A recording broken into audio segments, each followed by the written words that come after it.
It's not unusual to come here on any given Saturday, and there are various organizers here, like community activists and people who are really trying to change and improve the world that we live in, but the city that we live in specifically.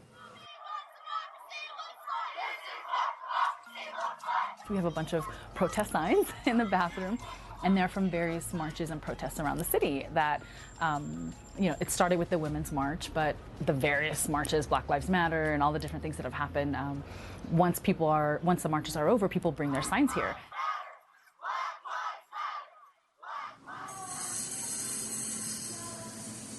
So I grew up like in an activist household. I'm originally from Ethiopia. I was born in a refugee camp in Sudan. So my parents were, they had to leave Ethiopia because of civil war. And my dad he was a guerrilla fighter originally, and then he quit and then went into Sudan, but he continued his activism there. So we moved here when I was just a few months old.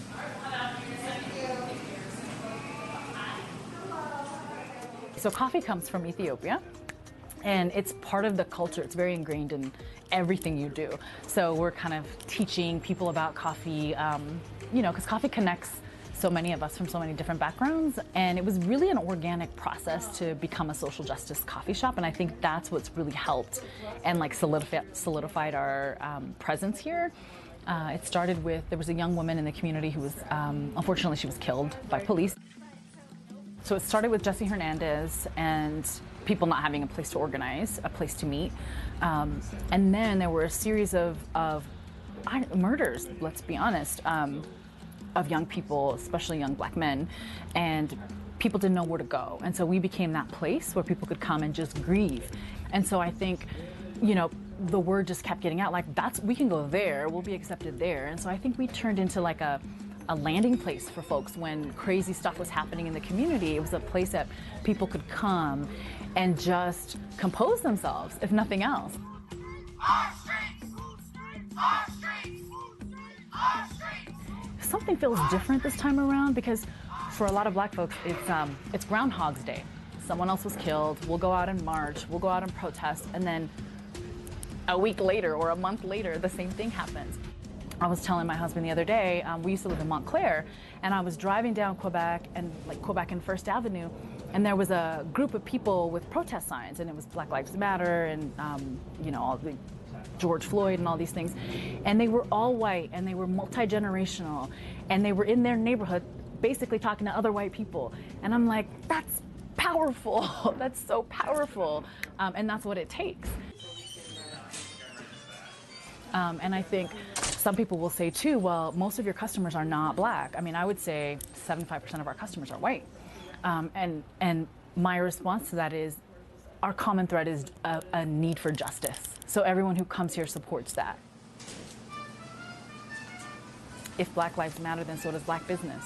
And so some people are very intentional about coming to spend their dollars at a Black business in a neighborhood that used to be an entirely Black community.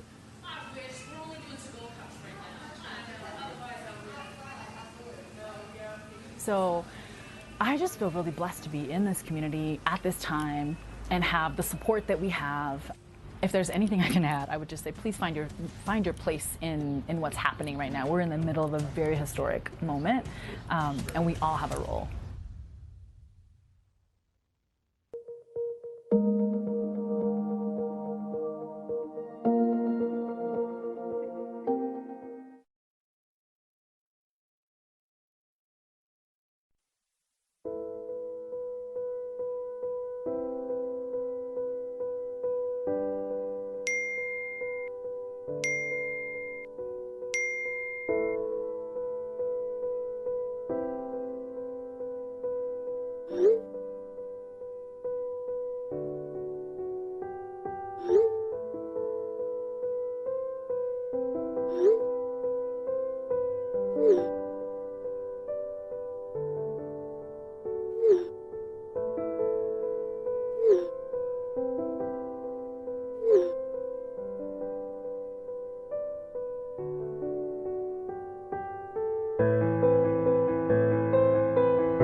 to your Denver City Council.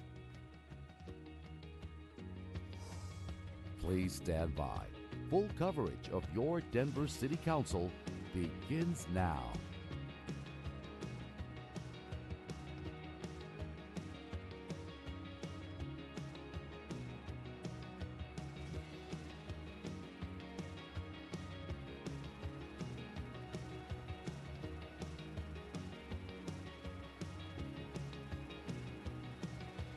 Good afternoon, everyone. This afternoon's meeting is being interpreted into Spanish.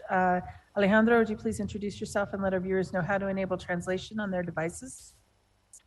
Yes, thank you very much for having me. Hola a todos, mi nombre es Alejandro Arrieta, seré uno de sus intérpretes del español el día de hoy con mi colega Sam. Si usted prefiere escuchar en español, podrá seleccionar el icono terráqueo en la parte de abajo de su pantalla, o si está usando una tableta o un celular, verá el menú con los 3 puntitos que dice más. De ambas maneras, puede seleccionar el español y poner el audio original en silencio para que solamente escuche en el idioma de su preferencia. And with that, I would just like to offer a friendly reminder to be aware of your piece as you read off bill numbers. Thank you very much. Thank you, Alejandro. Welcome to the Denver City Council meeting of Monday, April 3rd, 2023. Council members, please rise as you're able and join Councilman Cashman in the Pledge of Allegiance.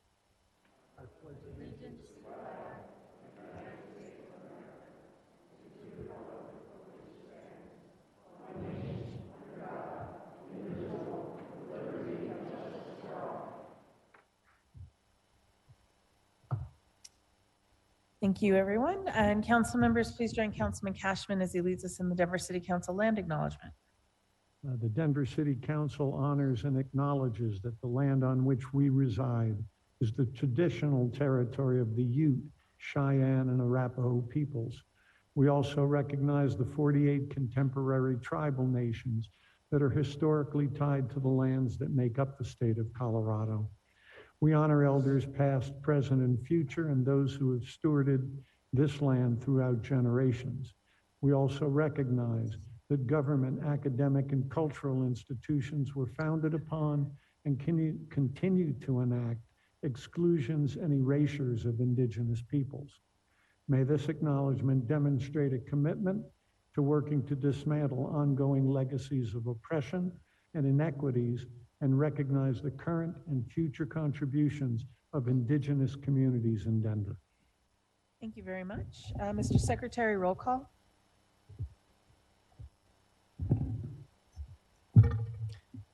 Sita Baca. Sita Baca. Herndon. Here. Black. Here.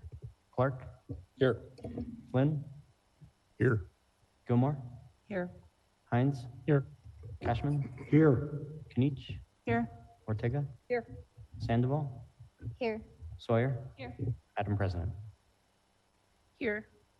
12 members present. There are 12 members present. Council has a quorum. Approval of the minutes. Are there corrections to the minutes of March 28th? Seeing none, the minutes stand approved. Council announcements. Please get in the queue for announcements. I would like to go first, if I could, and just say on behalf of council, I want to extend our condolences to the Hancock family. The mayor and his family have recently lost their 84-year-old mother, matriarch, who I know he was very close to. So we're holding you all in our thoughts and prayers tonight. Also wanted to share a little bit of joy and congratulate our colleague, Councilwoman Kinich, who was recognized with the inaugural Marguerite Salazar Community Service Award this past weekend. Congratulations. Councilman Cashman. Yeah, thank you, Madam President. I just wanted to remind once again the neighbors in the neighborhoods of Washington, Virginia Vale, Virginia Village, Indian Creek, University Hills North, and Goldsmith, that the revised draft of the Near Southeast neighborhood plan is available online at denvergov.org/Near Southeast Plan. If you reside in those neighborhoods, this current planning effort is probably the most important that's going to come before you in the next couple of decades. It sets a path of recommendations for how your neighborhoods will grow. So once again, please log into denvergov.org/near-southeast-plan and make your thoughts known. Thank you, Madam President.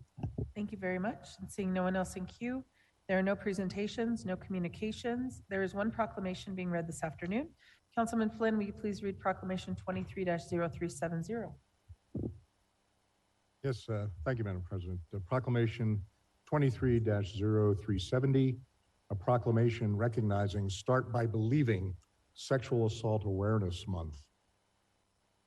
Whereas the month of April signifies Sexual Assault Awareness Month, an annual campaign which provides opportunities to raise awareness about sexual violence, prevent sexual assaults, and let victims of sexual assault know they are believed and there are resources for them. And whereas half of all women and 1 in 3 men will experience sexual violence in their lifetime, 1 in 4 girls and 1 in 13 boys will experience sexual assault as children.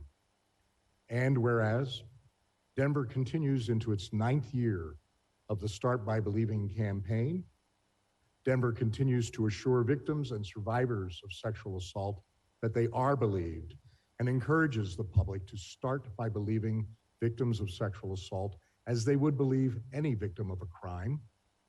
And whereas there are many myths surrounding sexual assault and those who commit those horrendous crimes, which Denver continues to demystify through public outreach and education.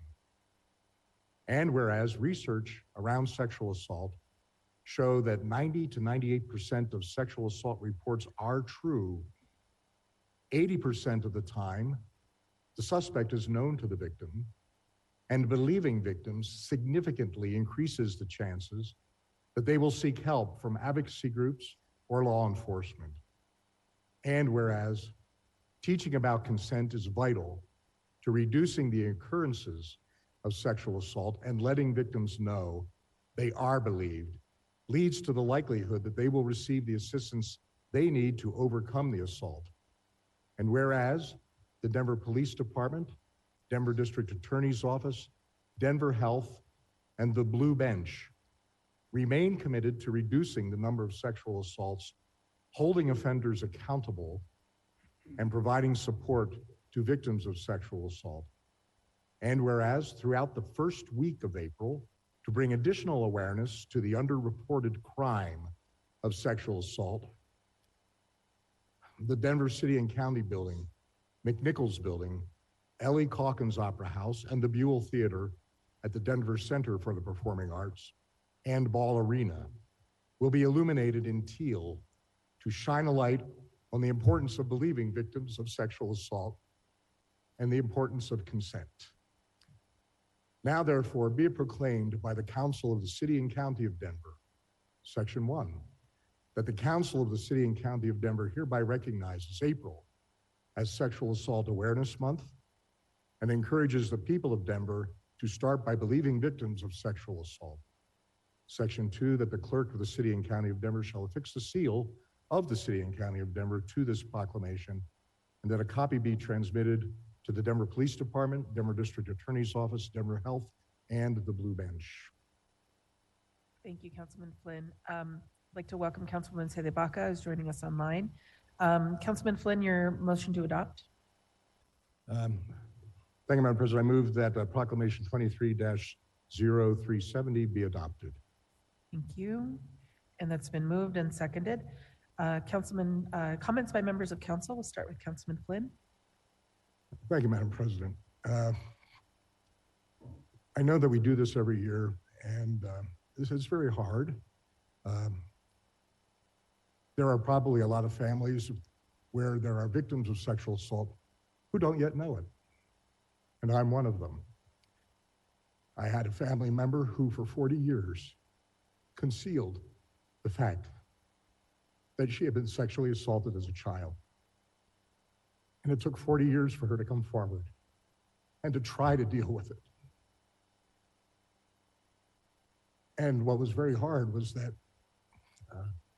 some people in the family didn't believe her. I did. I had direct evidence that I could trace back. And it affected this person's life until the day she died. So please start by believing. And I ask my colleagues to support this. Thank you very much. And seeing no one else in queue, Mr. Secretary, roll call. Sudabaka? Aye. Herndon? Aye. Black? Aye. Clark? Aye. Flynn? Aye. Gilmore? Aye. Hines? Aye. Cashman? Aye. Kinich? Aye. Ortega? Aye. Sandoval? Aye. Sawyer? Aye. Madam President, Aye. Mr. Secretary, close the voting and announce the results. 13 ayes. Thank you. 13 ayes. Proclamation 23-0370 has been adopted. We have about 5 minutes for proclamation acceptance. Councilman Flynn, please call up whoever you'd like to accept the proclamation. Thank you, Madam President. I apologize. I didn't expect that this would affect me that way. But I would like to call up District Attorney Beth McCann and Chief Ron Thomas. Thank you to members of City Council and particularly Councilman Flynn for acknowledging this is Sexual Assault Awareness Month with this proclamation. We stand here with our partners to demonstrate that we are united in our efforts to prevent and prosecute sexual assault.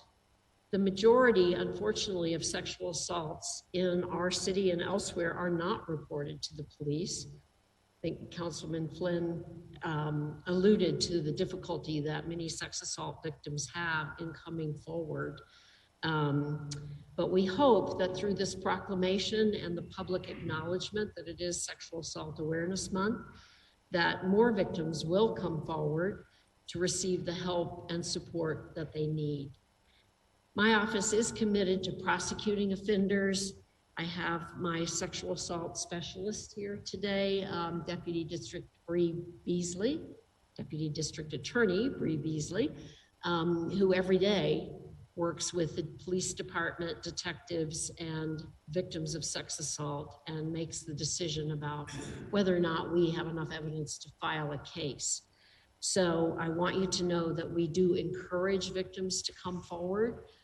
We have services that are available for them, and we have victim advocates that will work with them through the difficult process of prosecuting a case.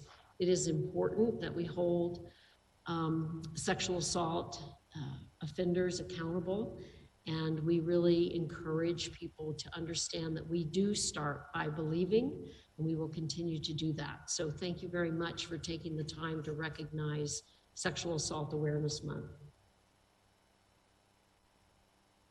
Thank you, Madam President, members of council. I especially want to call out you, Councilman Flynn, for bringing forth this proclamation, certainly well deserved. Also want to highlight our continued partnership with Denver Health, the Denver DA's office, and the Blue Bench. This is our 9th year of our partnership with the Start by Believing campaign. And I think it's important for us to acknowledge that initial interaction with a victim and how we respond to that, I think has a lot to do with that victim's recovery. And certainly we want to be respectful and acknowledge that. And certainly we want to continue to say to victims, please come forward because we will believe you, we will support you, and we will take your case seriously. Thank you. Thank you, Chief. Thank you, Councilman Flynn, for bringing this forward. Mr. Secretary, please read the bills for introduction.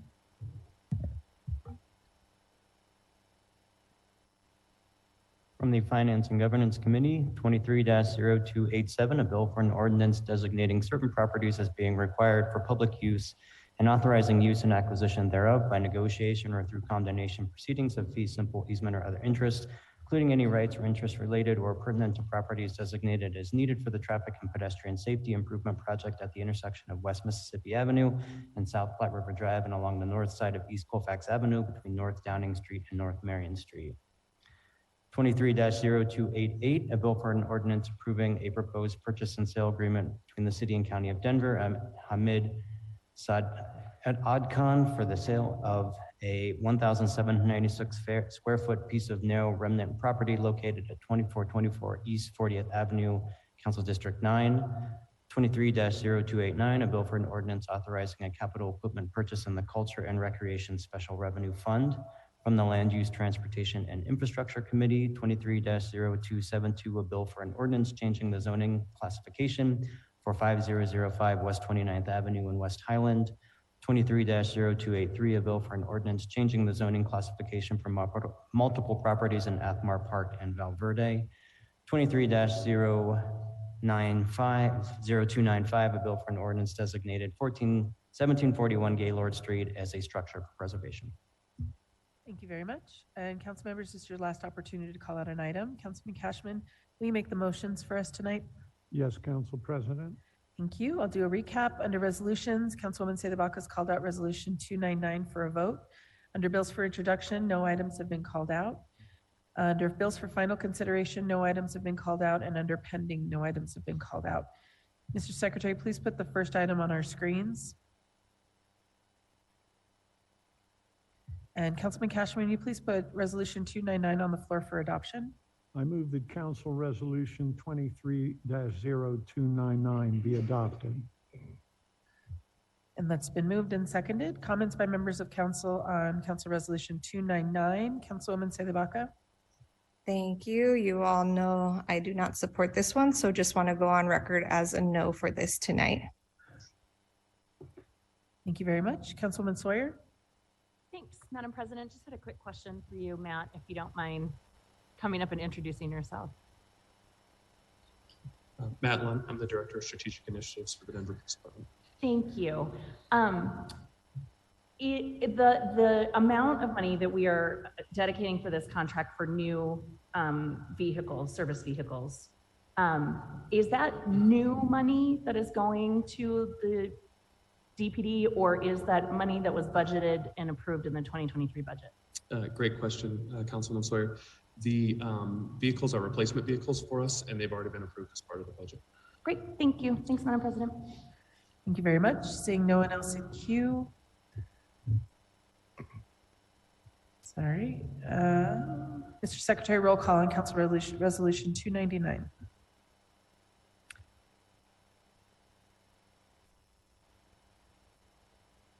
Sedevaca?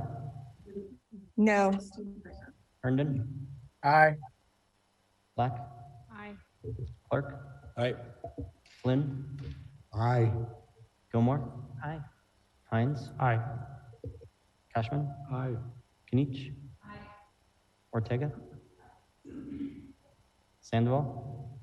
Aye. Sawyer? Aye. Madam President. Aye. Mr. Secretary, please close the voting and announce the results. 1 nay, 12 ayes. 12 ayes. Council Resolution 23-299 has been adopted. That concludes the items to be called out. All bills for introduction are ordered published.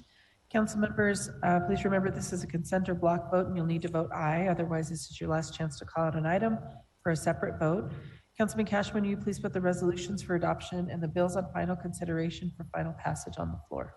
I move that the resolutions be adopted and bills on final consideration be placed upon final consideration and do pass in a block for the following items, all series of 2023, 0302, 0303, 0304, 0306, 273, 0308, 0309, 0290, 0296, 0298, 0300, 0189, 0286, 0292, 0293, 0294, 0258, 0261, 0262, 0267, 0260, 0264, 22-1566. Thank you very much. And can I get a motion and second? Thank you. It's been moved and seconded. Mr. Secretary, roll call. Sita Baca, Aye. Herndon, Aye. Black, Aye. Clark, Aye. Flynn, Aye. Gilmore, Aye. Hines, Aye. Cashman, Aye. Kinich, Aye. Ortega, Sandoval, Aye. Sawyer, Aye. Madam President. Aye. Mr. Secretary, close the voting and announce the results. 13 ayes. 13 ayes, the resolutions have been adopted, and the bills have been placed upon final consideration and do pass. Tonight, there'll be a required public hearing on Council Bill 23-0149, changing the zoning classification for 526 South Vine Street in Washington Park, a required public hearing on Council Bill 23-0121, changing the zoning classification for 1085 North Knox Court in Villa Park, and a required public hearing on Council Bill 23-0122, changing the zoning classification for 3401 West 29th Avenue and 2945 North Julian Street in West Highland. Anyone wishing to speak on either of these matters must go online to sign up during the recess of council. If there are no objections, members of council, we will recess until 5:30.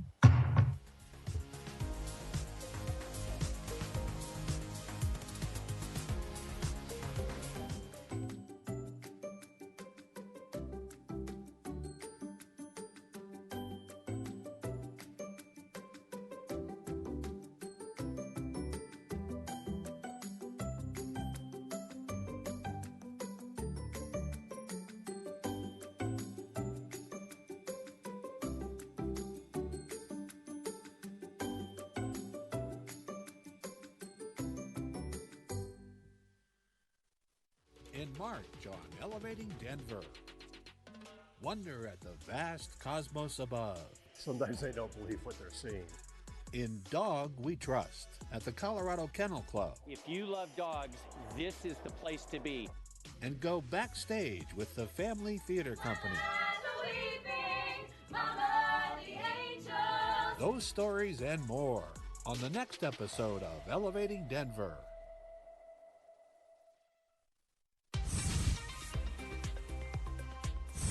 Tree branches and fallen debris are an issue in Denver every spring due to heavy snow, wind, and rain. Low-hanging, broken branches obstructing sidewalk use can be reported by calling 311 or using PocketGov to submit a report or chat with a live person. A forestry inspector will then respond to educate the property owner with resources they could employ to get their trees up to code. Residents are also responsible for the cleanup of fallen tree debris on their private property and fallen debris within the public right-of-way adjacent to their property.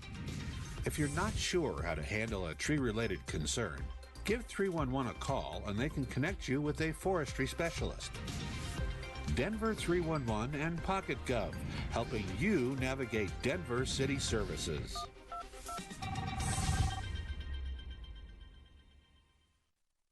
Do you want to be active in your community, but you don't know when or where things are happening? Well, don't sweat it. Just check out the upcoming events calendar on denvergov.org. It's your one-stop shop for community meetings, online workshops, and more, so you can be fully informed and involved. You can even search by date, keyword, or even what neighborhood you live in.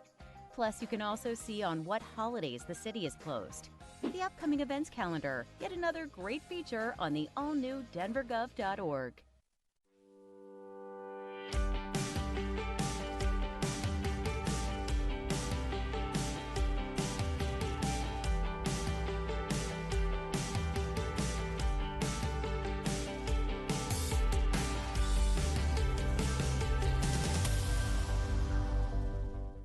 So when he talked about the environment, he talked about ecology and environment in the broadest sense, in the most inclusive sense. That idea resonated with students across the country. Collectively, they made a difference that was unforeseeable.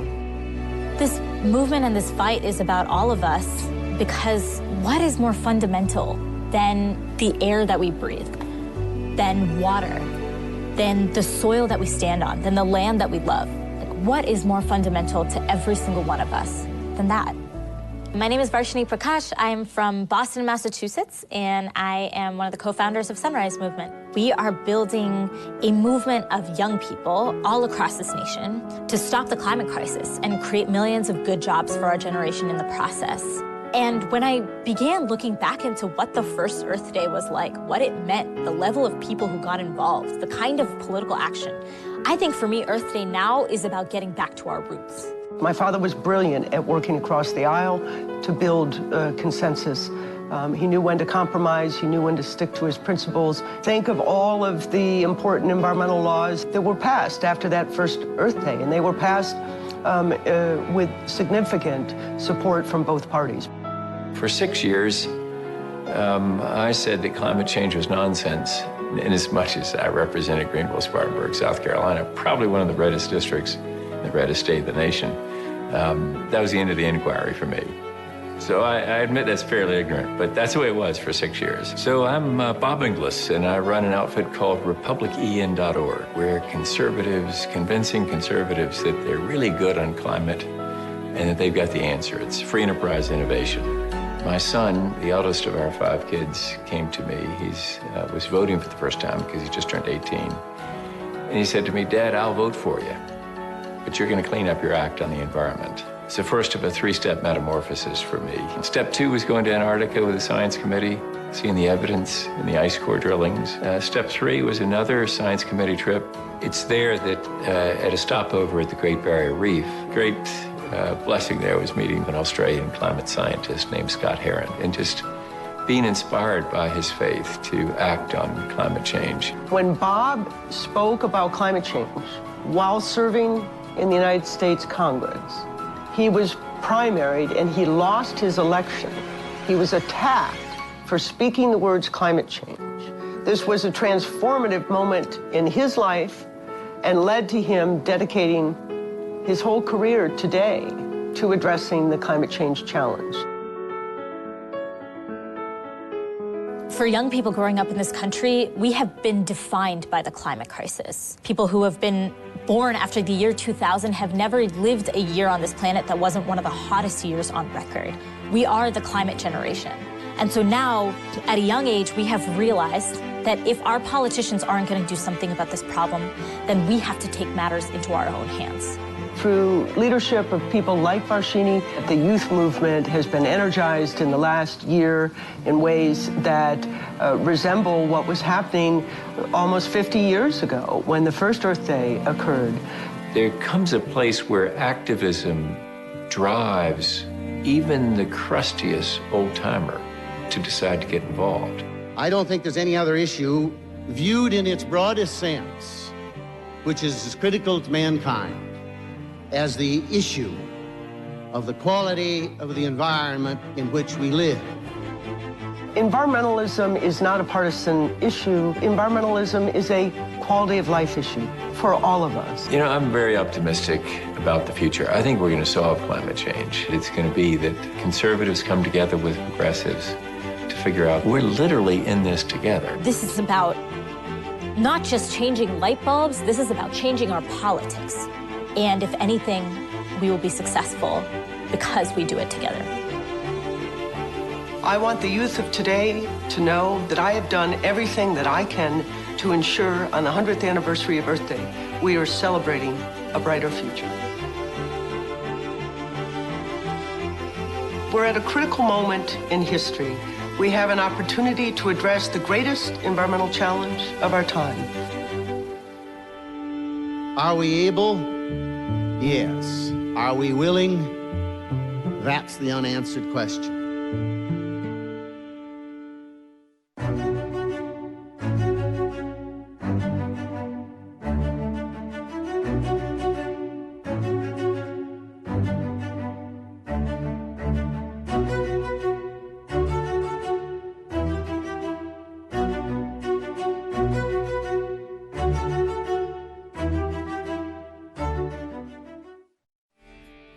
Welcome to Sidewalks Entertainment. Seen across the country and online, it's the award-winning TV series featuring celebrity interviews, music, lifestyle segments, and artistic talents. Join our on-air personalities for the next 30 minutes as we bring to you a new path to entertainment. Sidewalks starts right now.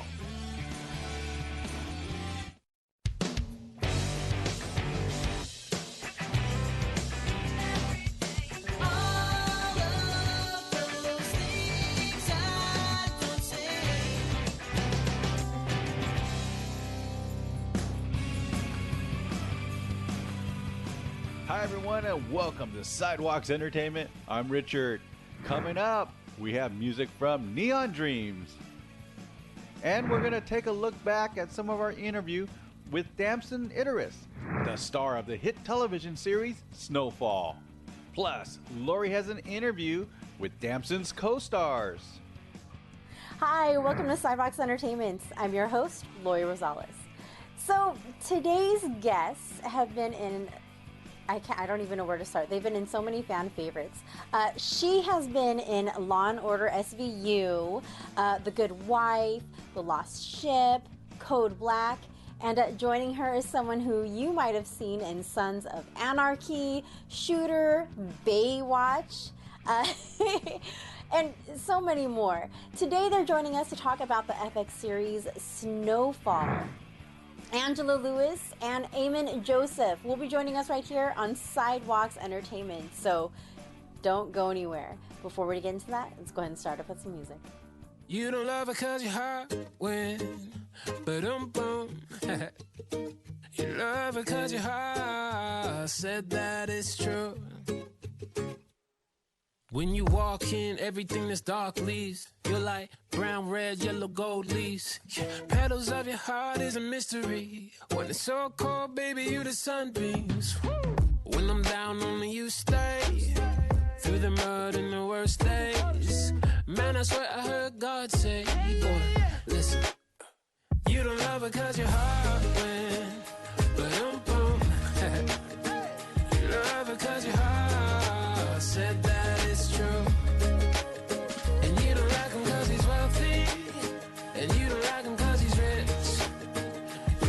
Cause your heart said this is it.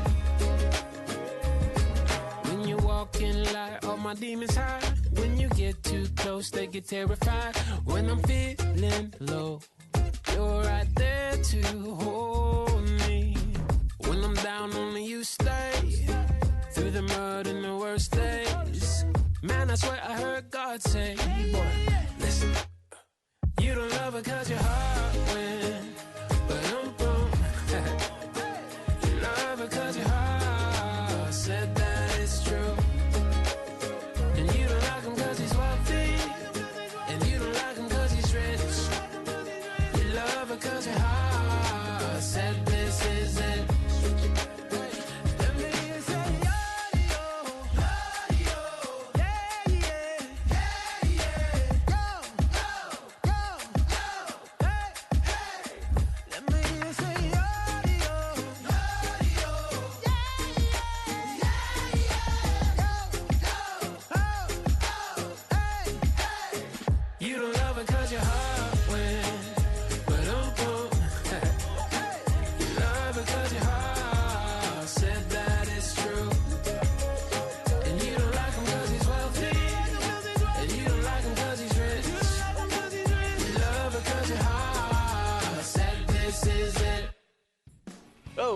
That was a quick cut.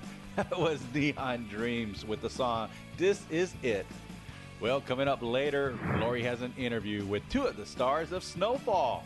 But first, we're going to take a look back at our 2021 interview with the lead star of Snowfall, Damson Idris. Join us in a couple minutes for more Sidewalks Entertainment.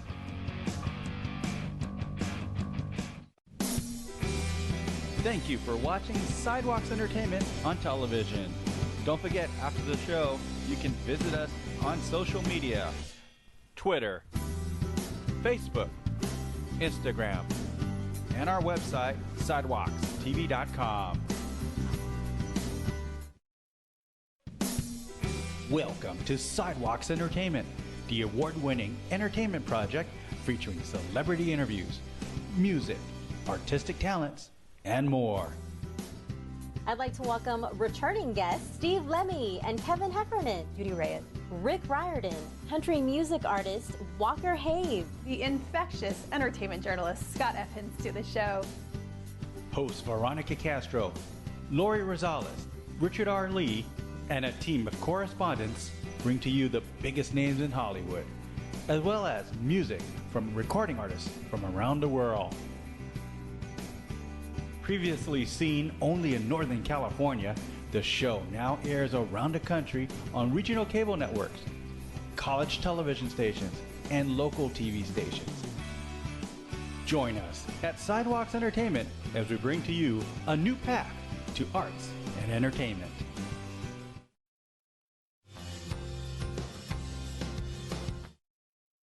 No more, it's none of my business. No more, I'm sure they'll work it out. No more, boys will be boys. No more, I'll say something next time. No more, why didn't she tell anyone? No more, she was flirting with him. No more, she's too smart to let that happen. No more, not my problem. No more, he didn't mean it. No more, why doesn't she just leave? No more, he said he was sorry. No more, she was drunk. No more, she was asking for it. No more, she seems just fine to me. No more, she should have been more careful. No more, we don't talk about that. No more bystanding. No more ignorance. No more excuses. No more. No more. No more.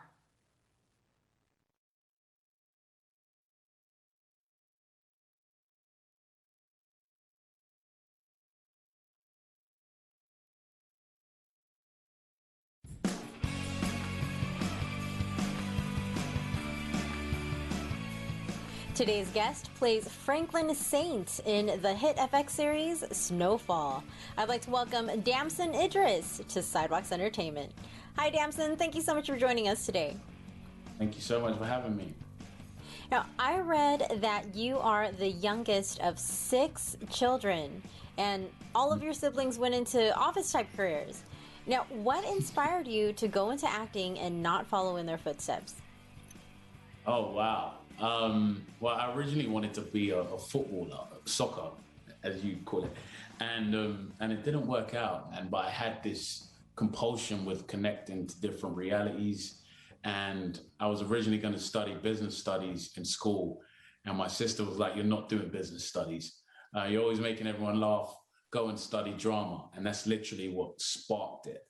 I was 21, wow. So that was 8 years ago. Wow, 8 years. Oh, wow. Well, thankfully that you did, because Snowfall wouldn't be the same without you. Yeah, Daniel Kaluuya will be playing it. It will be a completely different show. Yeah. Now, when Snowfall first premiered, what was your family's reaction to seeing you in action as your character, Franklin Saint? Wow, they were just incredibly proud. You know, where we came from. In London, it's a small area called Peckham, and it's funny enough, it's the South Central equivalent in England. But at the same time, it was such a transformation. It was such a transformation for them, because they're seeing their younger brother talking in a different accent with an afro, wearing some Dickies and some Chucks. They were like, "Who is this guy?"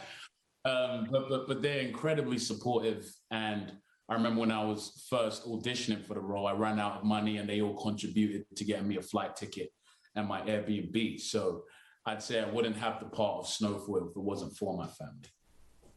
Wonderful, wonderful. Now, you've pretty much mastered the American accent. Now, what other accents are you able to do, and which one's the most challenging? Wow. It's funny, as the characters come, I dive deep into the culture of where the accent originates from. With Snowfall specifically, I had a great help from TV shows, which you Americans love, and various stand-up comedians from Def Comedy Jam, and my dialect coach, Dub C from West Side Connection. They all contributed to me quote unquote perfecting Franklin Saint's accent. But I haven't looked back since, and that's the method I use with all the characters I play. Nice, nice. Well, you know, I've seen some of your imitations of people that you've met and run into, and I was just like, oh my gosh, he is so good at that. Thank you so much. Now, you've said sometimes fans will speak to you as if you're one of the characters that you've played. Now, what's been one of the most memorable reactions that you've gotten from a fan? Wow. Oh, Lord. That's like a loaded question, right? One time this guy came up to me on the street and he was like, "Hey, Franklin, what's up? What you doing out here, man?" I was like, I don't know. I'm living. I'm alive. I'm not Franklin, by the way. My name's Samson High. He was like, "Yeah, whatever. Yeah, you know, if you ever need some place to, stash your stuff, I got some place down the street if you want." I was like, "Mate, it's a TV show. I'm not a drug dealer for real. It's a TV show." Oh my gosh. Yeah, man. People are really invested in the show, but it's great, man. It's great because we're telling an important story. It's deeply rooted in American history, and it's deeply the reason why many people are in the situation they're in today. So as long as we stay respectful to that, I think the show is going to go on and on and on. Now, in a few of your interviews, you've mentioned that there are rituals and off-camera work that you do for your character as Franklin. You touch everything on set before filming. And as you mentioned before, you worked with a rapper Dub C from West Side Connection for your American dialect. Now, do you still do any of these? And what other off-camera work do you do for your character? Well, I'm not touching anything anymore because we're in a pandemic. It's so funny because this season, right, I was getting ready to do it. I'm like, oh, I've been in this room before. I need to touch everything. It's part of my ritual. It's my thing. And then everyone looked at me like, gave me some crazy death stare. I was like, oh yeah, my bad. Can I get some more hand sanitizer, please? Yeah, thank you. Yeah. It's so interesting. But the dialect is something that me and Dub C worked on more so in the early stages before season 1. I pretty much already had the dialect. Dub C mostly taught me about the culture and what it feels like to be a young teen from South Central. But with regards to rituals paired with the pandemic, it was interesting working in that this season because although many of us actors have our own processes and we want to be respected in our method, we also had to be respectful to the virus and respectful to health. And to get to the end of season 4 and to see the art that we've created, I'm so pleased and blessed that we got through it.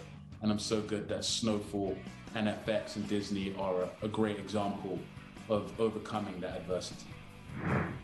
From the series Snowfall, Eamon Joseph and Angela Lewis will be joining us right here on Sidewalks Entertainment. Stay tuned.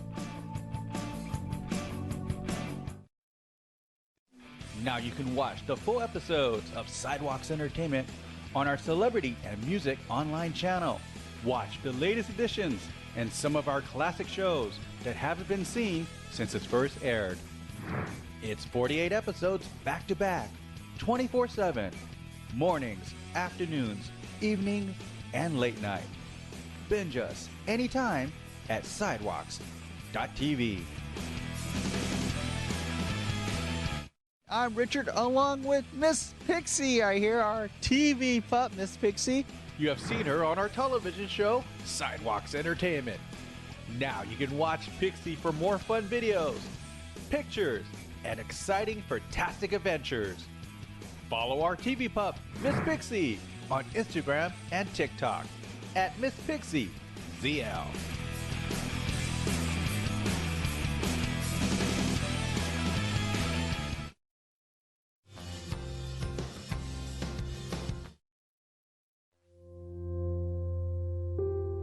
Every year, tens of thousands of young people experience homelessness.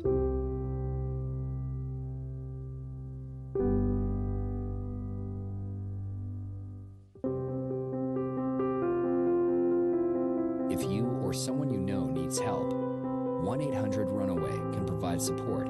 and connect you to the right resources. Together, we can end youth homelessness.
Great game today. We know you.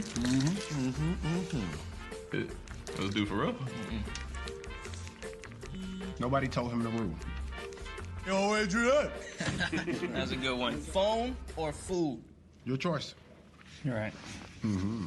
Finish it up. There you go. All right. There we go. Research shows that kids of all ages perform better with device-free dinners. Device-free dinner. Visit commonsense.org. I'd like to welcome Eamon Joseph and Angela Lewis to Sidewalks Entertainment. Hi, thank you so much for joining us. We're good. How are you?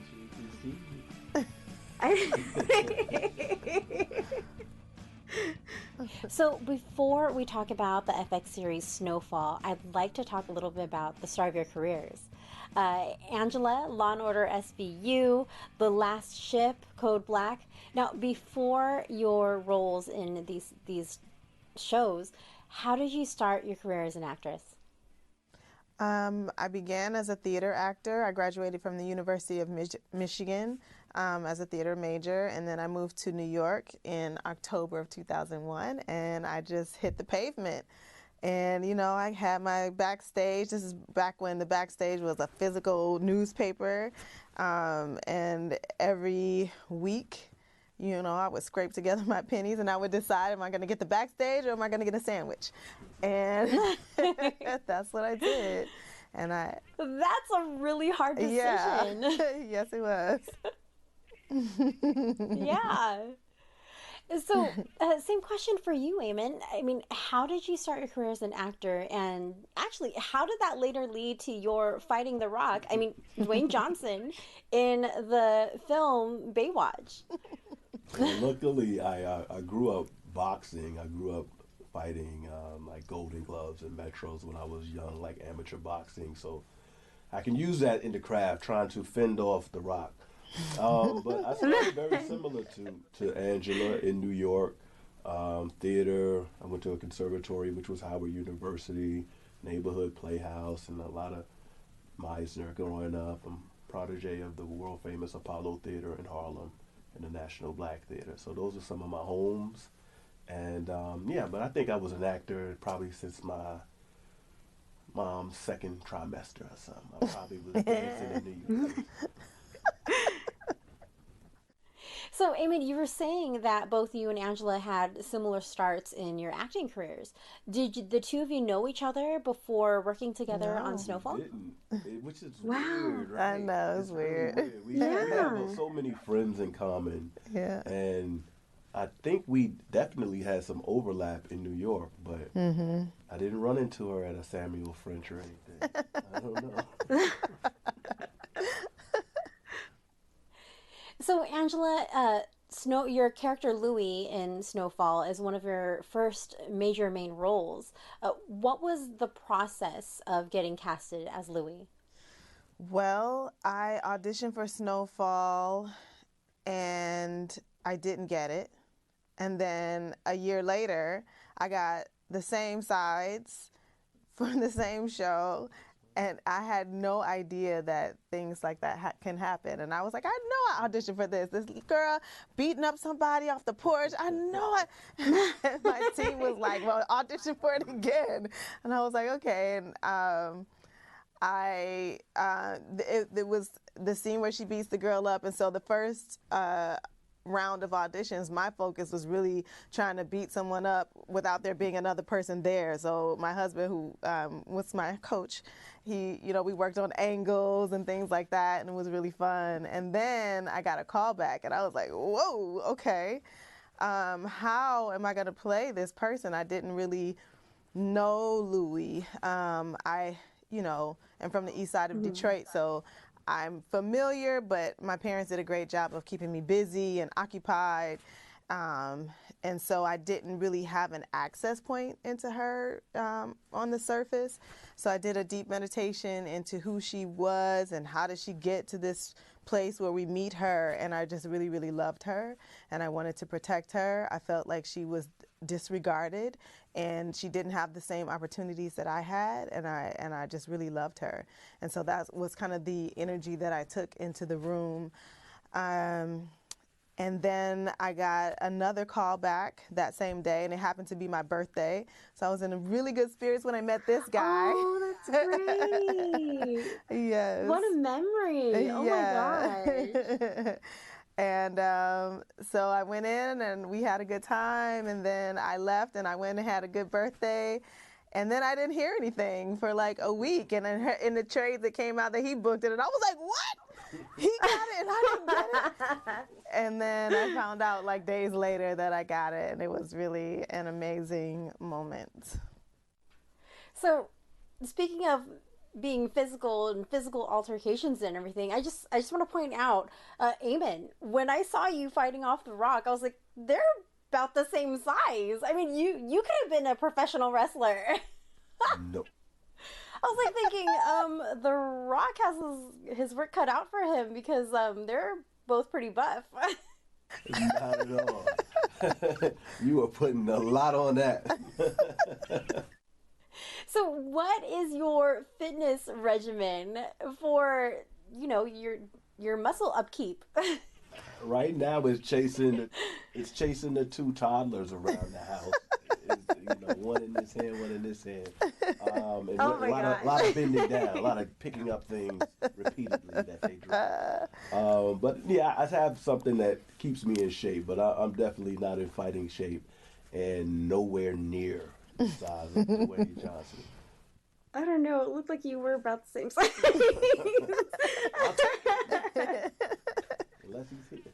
So, Angela, moving forward, from your character Louie in Snowfall, Aunt Louie, how would you see your next couple characters? I mean, would you imagine that your next couple roles would be similar to Louie, where she's like tough and strong, or are you kind of hoping that you'll transition to something new, like maybe a rom-com or something a little bit not like that? I mean, would you love to play another role that's similar to Louie again? Well, I think at my core I have a strong essence, and so I feel like no matter what my characters are going through, no matter what they're how they walk through life, no matter how vulnerable they are when we meet them, there's something about them that's going to be strong and tough. And even if it's that they're strong and tough on the outside and super vulnerable on the inside, that's just who I am as a person, and that kind of comes through in all of my characters. But I do think it would be amazing to do a rom-com next, or something totally. I definitely don't want to do something that is the exact replica of Louie. I think that would undercut my creative stretching as it goes. Or creative growth, yeah. Or I mean, who knows? Maybe you could even play a character who is like really tough and strong, and then softens up later in a rom-com. Look at that. We're creating a script together. We should write something. Call me, girl. Well, I had such a great time speaking with both of you. Sadly, we are out of time, but thank you so much for taking time to speak with me today. Thank you. Everyone, be sure to watch more of Angela Lewis and Eamon Joseph in the FX series Snowfall. streaming on Hulu. We'll be right back with more Sidewalks Entertainment. People with disabilities need their space. Sorry, I'll be quick. A workplace within reach. And help only when it's asked for. Here, let me. I'm all set. Thank you. After all, everyone should receive the same respect and consideration. Brought to you by the United Spinal Association. Download our disability etiquette booklet at unitedspinal.org. You may have heard that the American Legion helps honor our fallen heroes. Or that the American Legion helped write the GI Bill, enabling veterans to get a college education. And yeah, you've heard us tell a good story or two. But did you know that the American Legion does so much more for our veterans? From advocacy on Capitol Hill to serving others in our communities, the American Legion continues its tradition of strengthening America through service. Learn more about supporting veterans in your community by visiting legion.org.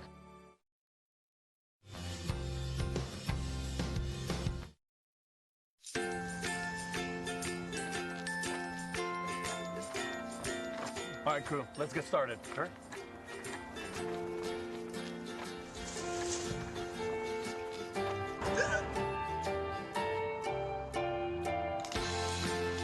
Don't ignore the law. You must call 811 at least 2 to 3 days before any digging project so you can avoid hitting our essential buried utilities. For digging projects big or small, make the call to 811. I was the lead gunner of the convoy that we had. While I was suppressing fire, I felt a flick on my upper biceps area. Right after my recovery, I had to find myself again and see what else I could do to continue my selfless service. Having an organization like the Coalition to Salute America's Heroes, putting me back into working with wounded troops helped me to process my injury. I'm Sergeant Mary Herrera, and my alive date was November 8th, 2003. For more information, visit saluteheroes.org. From hosts, producers, and our technical crew, Sidewalks is produced by a creative group of individuals. We hope you continue to watch us on TV and visit us on our website. Thank you for being a part of Sidewalks Entertainment. A very big thank you to today's guests, Angela Lewis and Eamon Joseph. I had such a great time speaking with them. Hopefully you also enjoyed the interview as well. If you missed any of today's interview, you can catch the entire interview on our website at sidewalkstv.com. Be sure to browse our website because we have a ton of really great stuff you've got to check out on our website. Again, it's at sidewalkstv.com. That is it for me, guys. I am out of here. I will see you next time. Take care. I'm Richard from all of us here at Sidewalks Entertainment. Thanks again for watching, and we'll see you next time. Bye, everyone.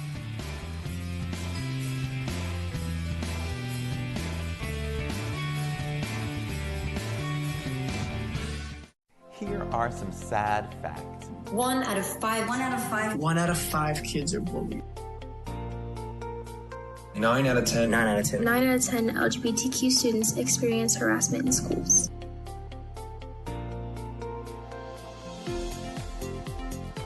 Bullying and cyberbullying, racism and hatred, along with homophobia and LGBTQ discrimination are in our schools every day. And up to 43% of kids are harassed online. And they're all just being bullied for being different. Regardless of what you look like, what you wear, your race, what religion you practice, what games you like to play, who you love, or how you choose to express yourself, we all deserve the same respect and dignity. Stomp Out Bullying is the leading national anti-bullying and cyberbullying organization for kids and teens in the United States. Their campaign raises awareness and educates the public about this serious issue. Campaign funds have impacted over 100,000 students. Help us impact more.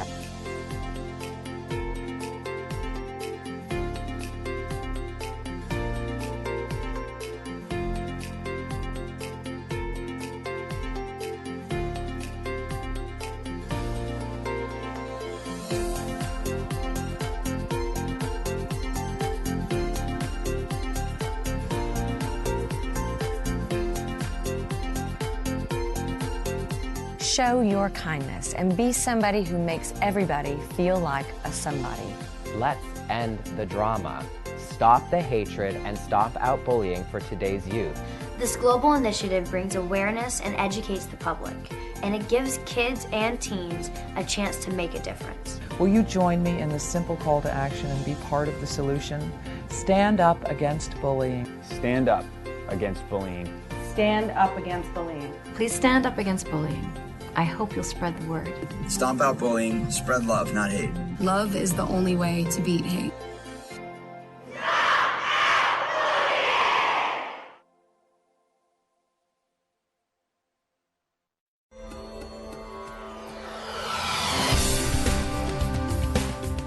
Denver 8 TV. Your city, your source.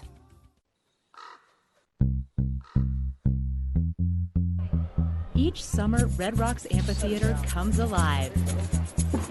The Denver Film Society presents Film on the Rocks, showing favorite films. And before the movies roll, it's live music from some of the best Colorado and national acts, usually playing Red Rocks for the very first time.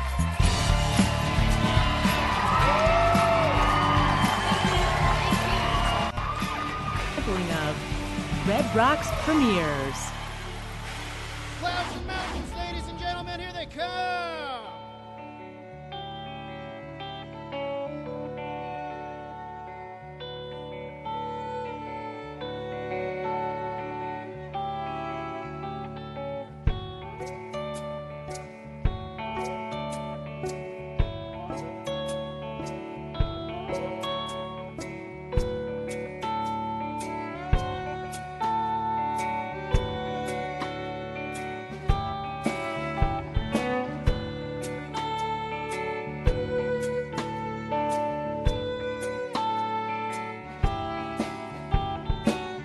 Stay here, there's no rest, there's no hell laid up upon my chest.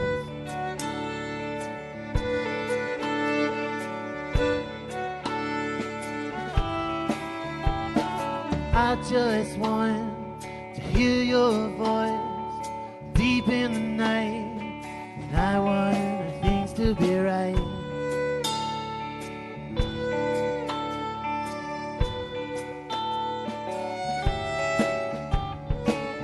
Stay here, I don't wanna see no more eyes, and I want no surprise.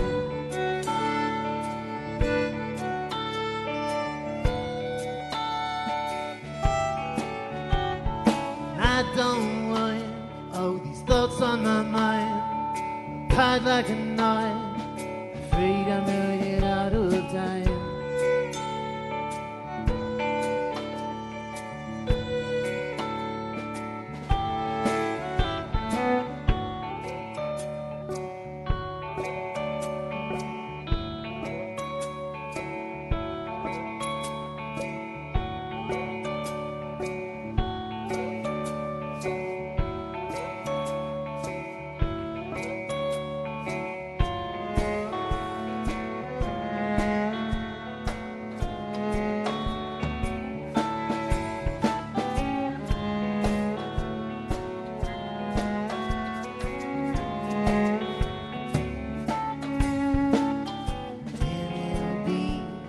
Softer sound, no moon in the sky, no fine farewell. There will be no mouth for me, no more walls with fear, no more time to miss.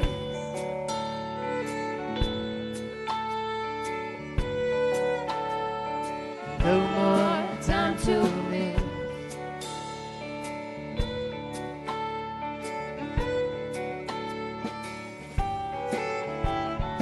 This day here, it's all on me. The city streets are full of nothing.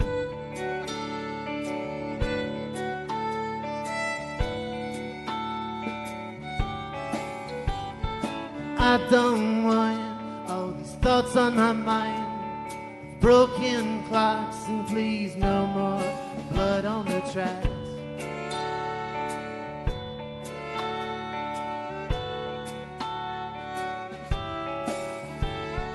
This day here, left me for dead.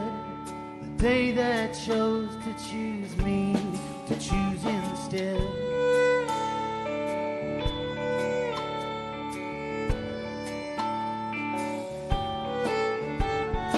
I don't want all these thoughts on my mind. They're tied like a knot, afraid I'm running out of time.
Thank you so much.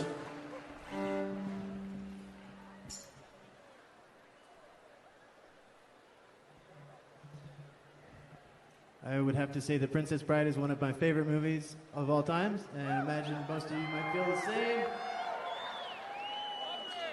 I think the first time I saw it, I was at home sick in bed, so it was a meta experience.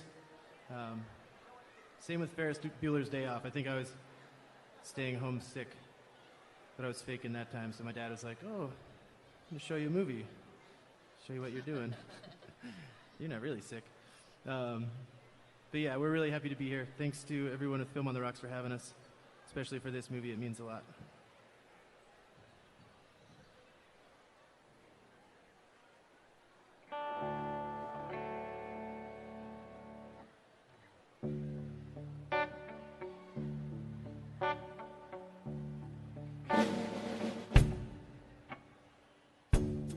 These are the days when we lay the foundation down. I don't want to make no more mistakes. I don't want to leave nothing out.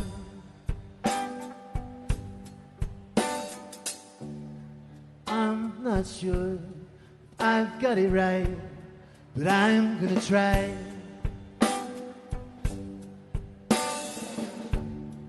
These are the days when I feel so close to dying.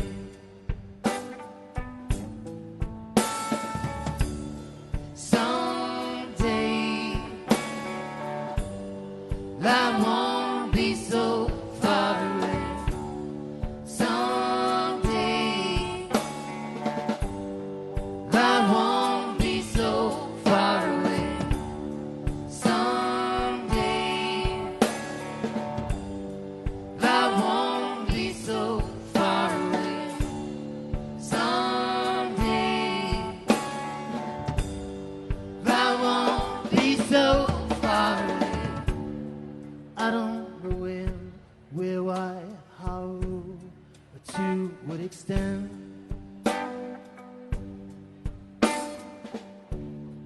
been here before, I just can't recall if I'm here again.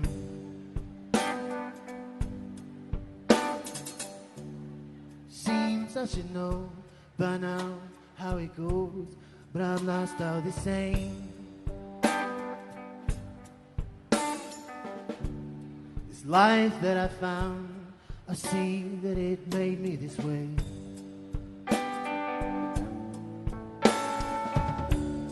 Someday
Thanks. That's a new song we're going to put out on our next record. We've got our album somewhere over there. If it's not raining, maybe if it's raining, we'll sell it to you afterwards if you want to find us. We've also got our music at Twist and Shout and on Bandcamp if you want to check it out.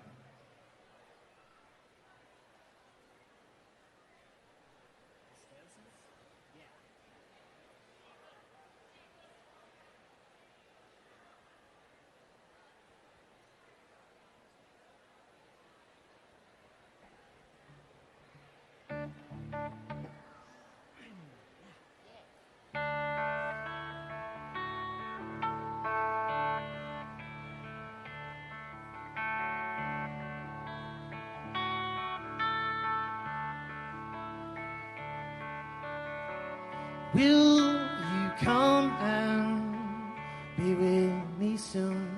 I want to see you. I will travel around the world just to see you. Oh my love, April 10th. Sign up begins at 11 a.m. on Friday, April 7th. We look forward to hearing from you all again. Thank you for attending. Please stay with us to attend the Denver City Council meeting in 15 minutes.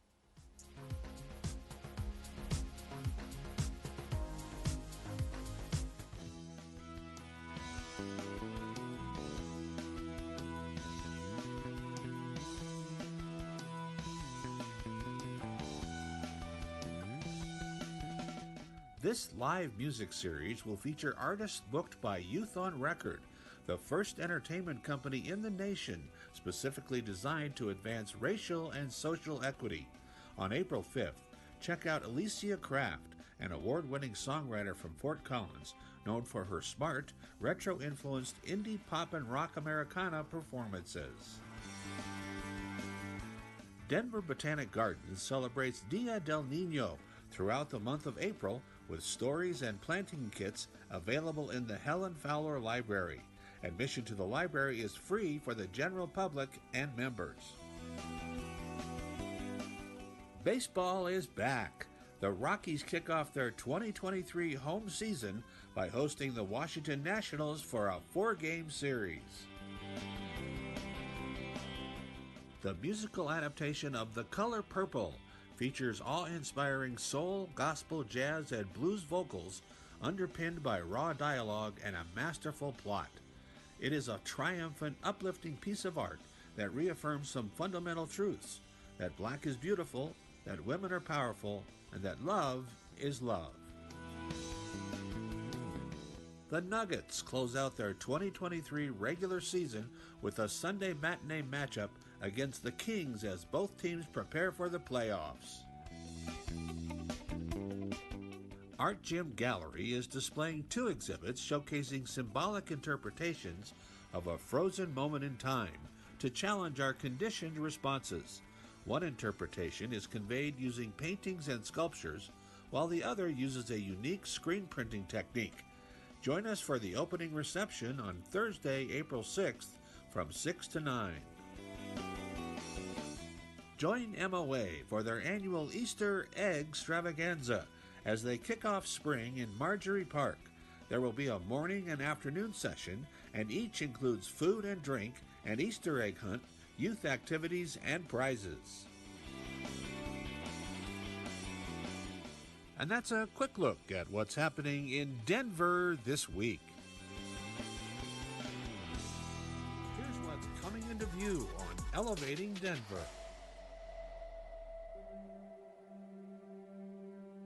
Denver Astronomical Society was founded in 1949 as the Denver Telescope Makers Club, changed its name a couple of years later, and has been Denver Astronomical Society ever since. It's involved very extensively with schools, museums.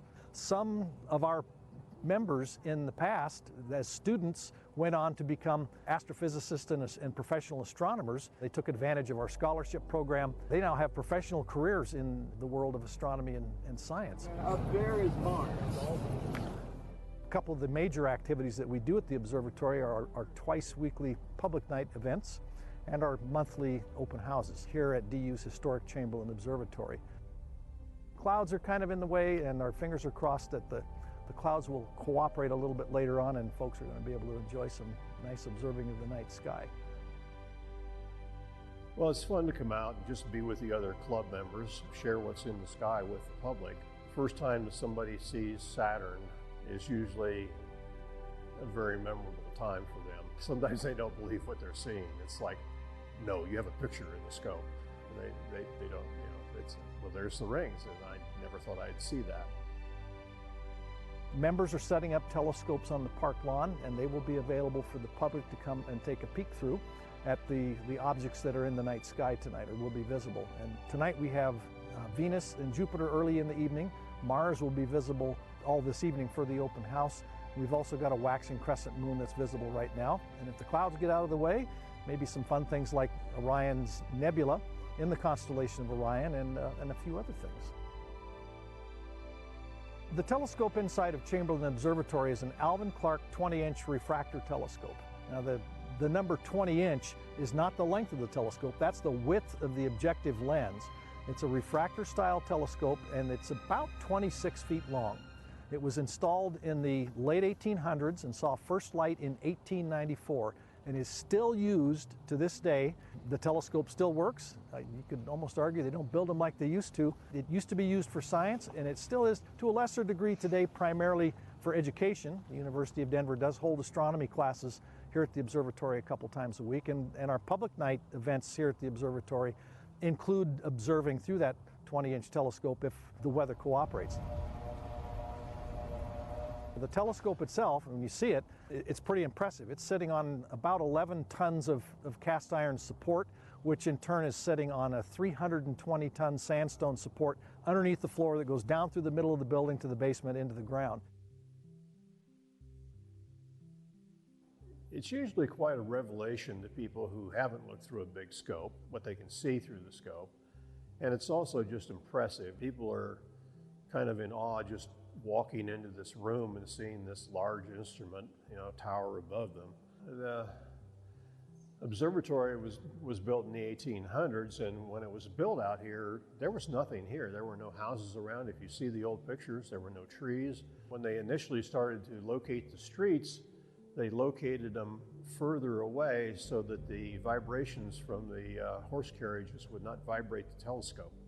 It's still a teaching tool, and the public really enjoys, you know, coming here and seeing an instrument of this vintage and be able to look through it at the sky. For me, I think it's the fascination with understanding just how vast the cosmos are. So many people have not looked at something like the moon through a telescope, and when they do, they're amazed. And for me, watching the reaction of people looking through a telescope for the first time and seeing something like the moon or Saturn for the first time, whether it's kids or adults, you know, young adults or grandparents, the reactions are all the same when it's that first look. They, in most cases, have never seen anything like that before, and they're amazed. And to me, sharing the joy of the night sky, and sometimes the day sky when we're doing solar observing, is what I think keeps me interested in doing public outreach.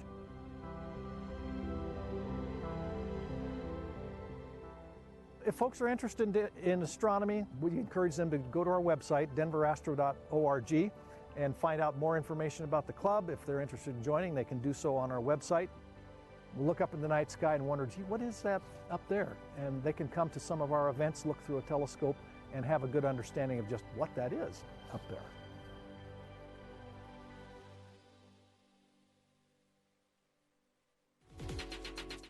Stay elevated by subscribing to the city's YouTube page for these stories and more. And stay tuned to our social media channels for more content.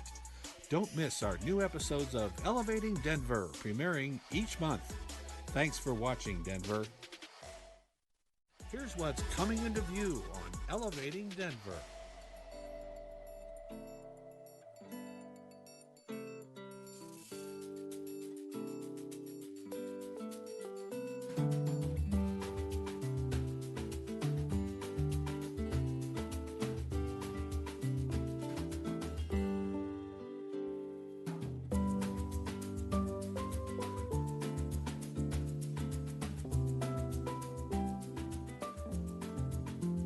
you love dogs, this is the place to be.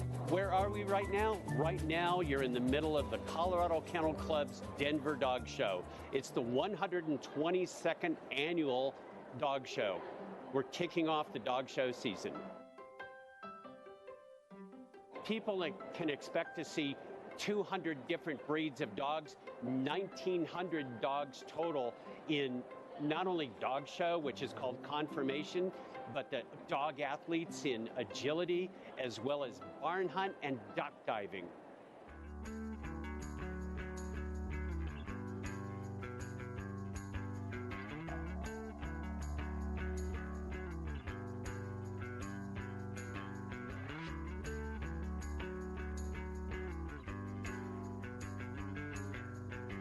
In explaining some of the terms of what dog shows are all about, conformation is where we're trying to find the best breeding stock. What we're trying to do is compare the dogs to a set standard.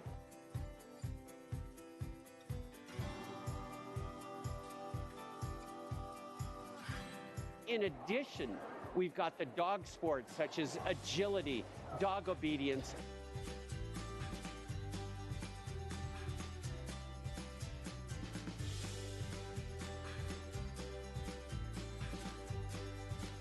Dog agility is the athlete-owner combination where they're guiding a dog around a course of obstacles. It's just an exciting thing for everybody to watch.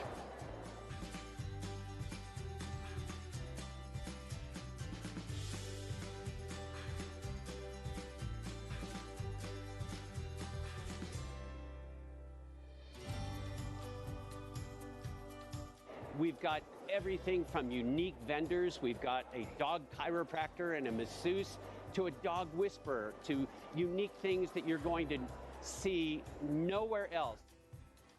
It's one of the largest dog shows in the United States.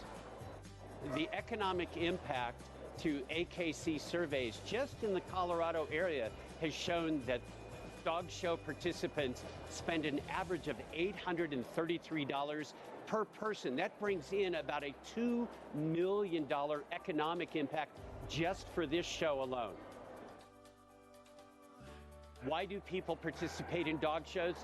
They come to a dog show to learn all about a certain breed.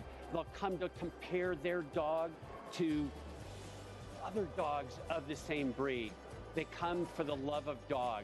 It's an educational, fun experience with everything to do with dogs. It's a bonding experience with you and your dog to be able to participate in these events and to learn techniques and other methods of working with your dog.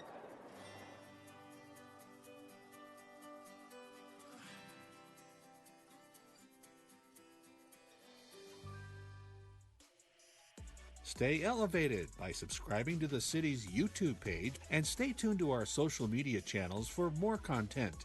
Don't miss our new episodes of Elevating Denver, premiering each month. Thanks for watching, Denver.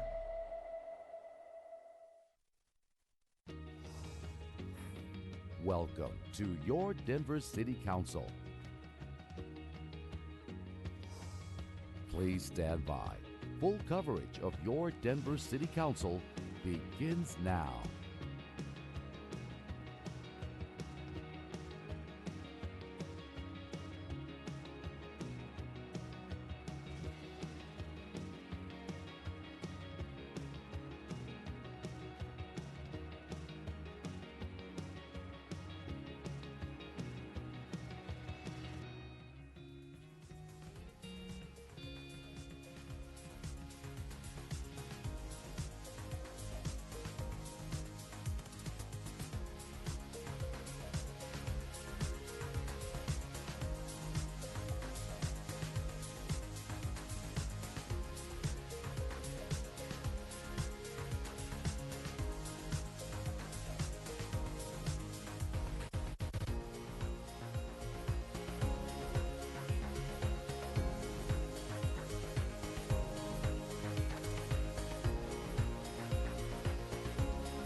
Welcome back. Council now reconvenes from its earlier session. There is no unfinished business.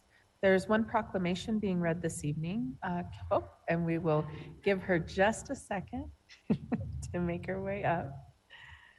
There is one proclamation being read this evening. Whoa. Okay. Love this. Give us Councilwoman just Sawyer. a second so everybody can come on in. Thanks, Madam President. Absolutely. Will you please read Proclamation 23-0371? I will. Give us 1 second to get everybody in the room.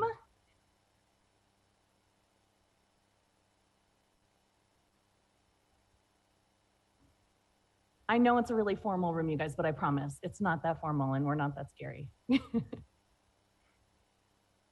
Okay, so thanks for joining us tonight. We are reading, hold on, I gotta put on my reading glasses. We are reading Proclamation 23-0371, which is a proclamation celebrating the George Washington High School Speech and Debate Team Championship.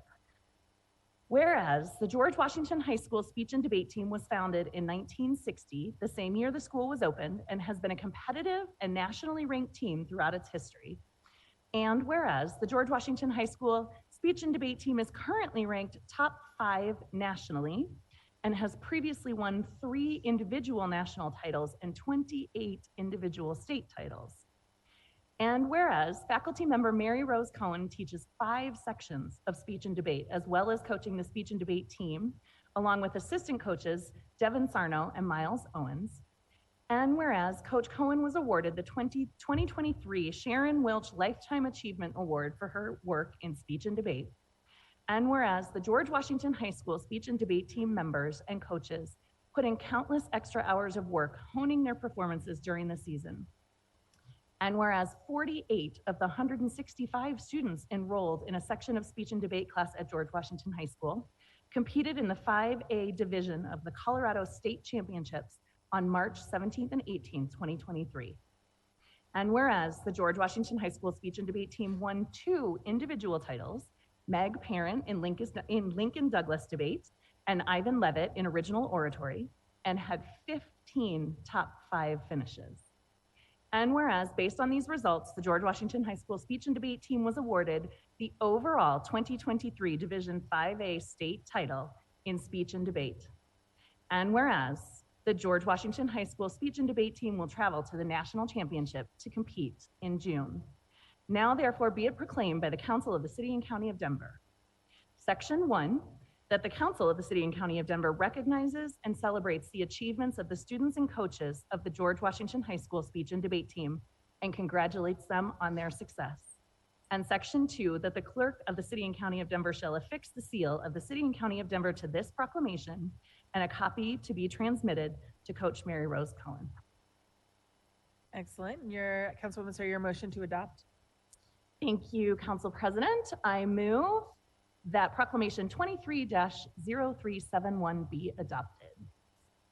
And can I get a second? Great. It has been moved and seconded. Comments by members of council. Councilwoman Sawyer. Thank you, Madam President. The George Washington Speech and Debate Team is an elective class. And like I said, it has 165 students who enrolled, who contribute and compete at meets across the state throughout the season. We're here to congratulate the 48 students who participated in the state championships. It takes a lot of hard work and preparation to achieve these kinds of results, and I want to acknowledge that time before all of you. You guys put it in on before and after school, on weekends, on Zoom, and with the help of amazing GW alumni and coaches around the country. It's a ton of hard work that led our GW team to take 21 top 12 placements, 15 top 5 placements, and 2 individual state championships this year. I do want to point out every team needs a coach, and Mary Rose and her, it's okay, I promise. And Mary Rose, you and your assistants are amazing. You were awarded the 2023 Sharon Welch Lifetime Achievement Award. Congratulations, that's incredibly inspiring and wonderful. It's truly amazing. It's an individual achievement for many of you. It's a team achievement. Our high school students are struggling these days, and we recognize that. And we really just wanted to get you together to celebrate you and to say congratulations on a job well done. Thank you. Absolutely. Councilwoman Black? Thank you. Thank you, Councilwoman Sawyer. George Washington High School has a special place in my heart, even though I went to Thomas Jefferson High School. I've got 4 generations of DPS graduates in my family, and my oldest son went to George Washington High School, and I worked there for a year as a community liaison. So I know your program well, and I know the history and the legacy of it is pretty incredible. So thank you for keeping it going. And Mary Rose, you're awesome. Congratulations. Thank you. And seeing no one else in queue, Mr. Secretary, roll call.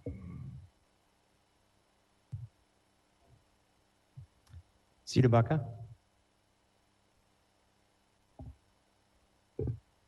Sita Baca. Herndon. Aye. Black. Aye. Clark. Aye. Flynn. Aye. Gilmore. Aye. Hines. Cashman. Aye. Kinich. Aye. Ortega. Aye. Sandoval. Aye. Sawyer. Aye. Madam President. Aye. Mr. Secretary, close the voting and announce the results. 11 ayes. 11 ayes. Proclamation 23-0371's been adopted. We have about 5 minutes for the proclamation acceptance. Councilwoman Sawyer, if you'd like to call anyone up to accept it. Thank you, Madam President. I want to acknowledge Dr. Carrie Olson, our local school board member, who is joining us as well today. Thanks for being here.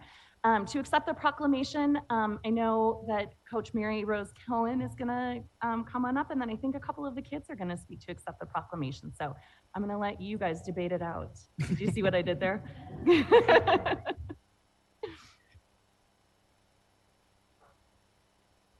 Yes, Yep, you come can on just up to come the right podium. up. The microphone is right there in the front, and we'll all hear you. Well, thank you so much. We're really honored that you invited us to come and recognize the achievements of these students. And being the end of spring break, it was a little difficult to get a lot of them out. And also just to realize that speech and debate is an activity that's often doesn't get the publicity and notoriety that sports get. But the amount of work, the effort, the time for many of these students, it's a 4-year journey. They do this all 4 years of high school. And the fact that you all recognize this and are just allowing us to be here, we really thank you. And I'm just gonna let a few of the students talk about their individual events, because I think sometimes people get the idea that speech and debate is all happening on one stage at one time with just a certain number of students who talk, and that it's not actually like that. It's different classrooms all over a building, all happening simultaneously. And there are about 13 different events that they compete in. So let's start, Sean? Sure. Yeah, so I do policy debate, which is a 2-person, so is a partner event, so 4 people total. And then this year we've been debating around NATO and around whether the United States should increase security cooperation with NATO in one of 4 sort of key areas, mostly regarding emerging technology. So my partner and I have been debating that the U.S. should increase its security cooperation in the realm of like AI interoperability within NATO. So making it so that all of the AI can sort of work together, mostly focused around the Baltic theater and preventing a conflict there in the light of Ukraine. So yeah, I'll let our team have it.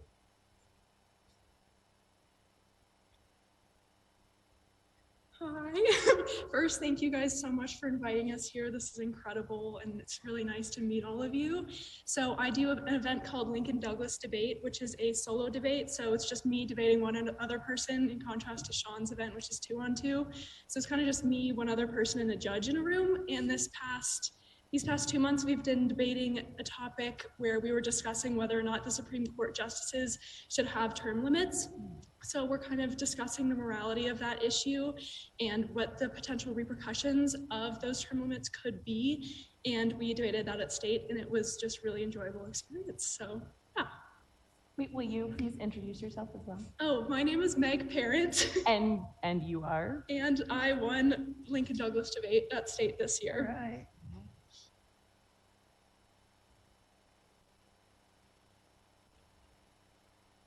Hi again, to echo Meg's point, thank you all for inviting us. I know it's really special to get the kind of recognition that a lot of the time speech and debate students don't necessarily get. My name is Reese Christian. I do an event called Extemporaneous Speaking, which kind of falls under the speech umbrella, but it's really the midpoint between speech and debate. It focuses on answering a new question via a 7-minute persuasive speech every single round. So we can give speeches on everything from the economy to international affairs to politics. Personally, my final round at state was about work requirements for Medicaid recipients. So it's just a kind of different take from the debate where you really get to formulate your own opinions and have to learn about a broad variety of things. Okay.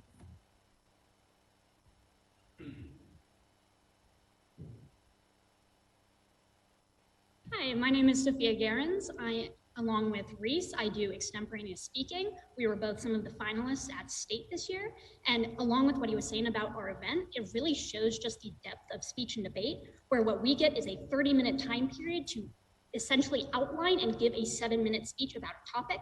For instance, what I talked about during finals at state was what are the implications and how should Denver public schools and American public schools address open AI programs like ChatGPT. And it's through topics such as this where we can see that speech and debate really pushes kids to ask and answer questions about the world. And as a senior, it's been one of my favorite parts of speech and debate the past 4 years.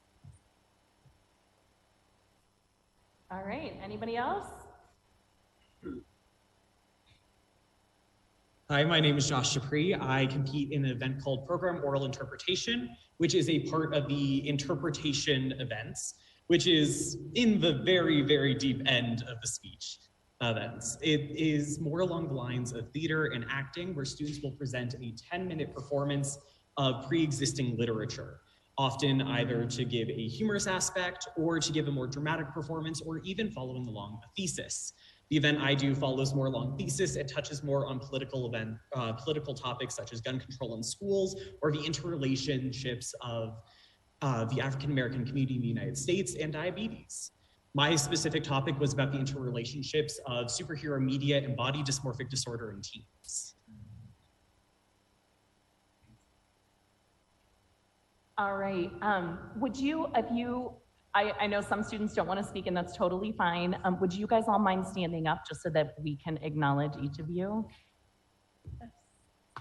Congratulations.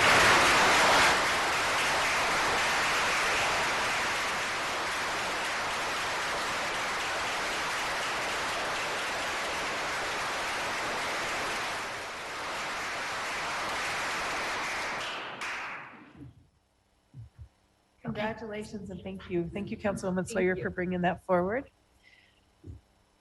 We've got 3 public hearings tonight.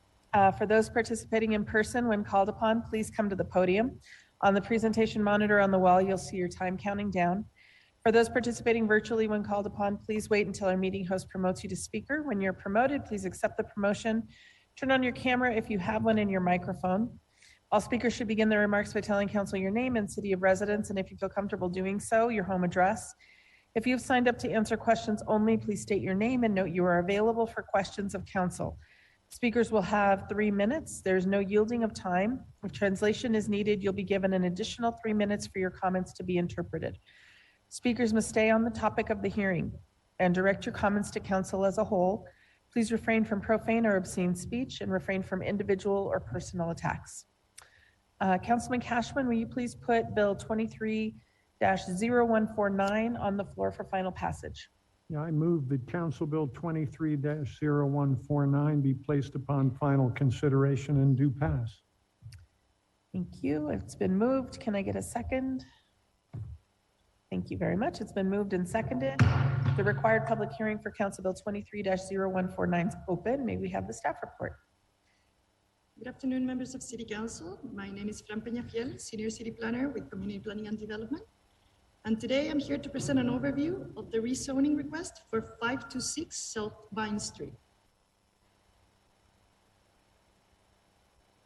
So let's start by looking at the request. This is an applicant-driven application requesting to change the zoning classification for the property for this property to a district with a smaller minimum zone lot size that would allow for the development of a detached accessory dwelling unit. Now let's take a quick look at the location and the context. The subject property is located in Council District 6 in the Washington Park neighborhood. The property is currently in the urban single unit C-zone district, which in this location would only allow for the urban house building form in a minimum zone lot size of 5,500 square feet.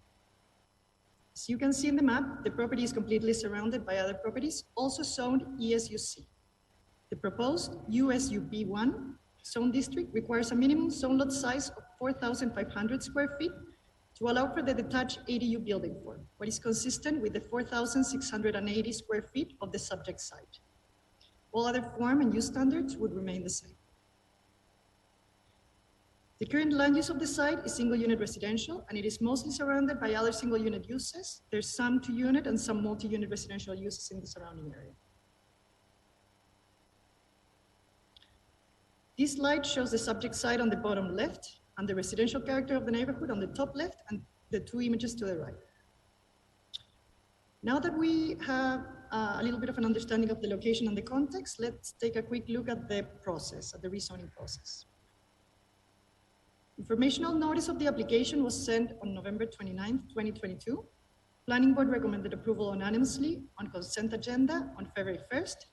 And to date, staff has only received 1 letter of support from Strong Denver, a citywide registered neighborhood association. Now moving on to the review criteria in the Denver zoning code. For a rezoning to be approved by City Council, it must be found the requested map amendment is consistent with 5 review criteria found on the Denver zoning code.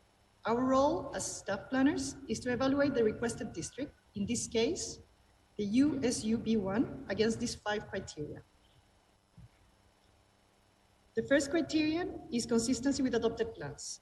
Our adopted plans are the culmination of multiple years of extensive neighborhood, community, and business outreach, and often provide guidance on how the area should grow and or change in the future. There are 2 plans applicable to this rezoning. We have Comprehensive Plan 2040 and we have Blueprint Denver. As stated on the staff report, the rezoning is consistent with several of the strategies in Comprehensive Plan 2040, but I'll just go over a couple of them.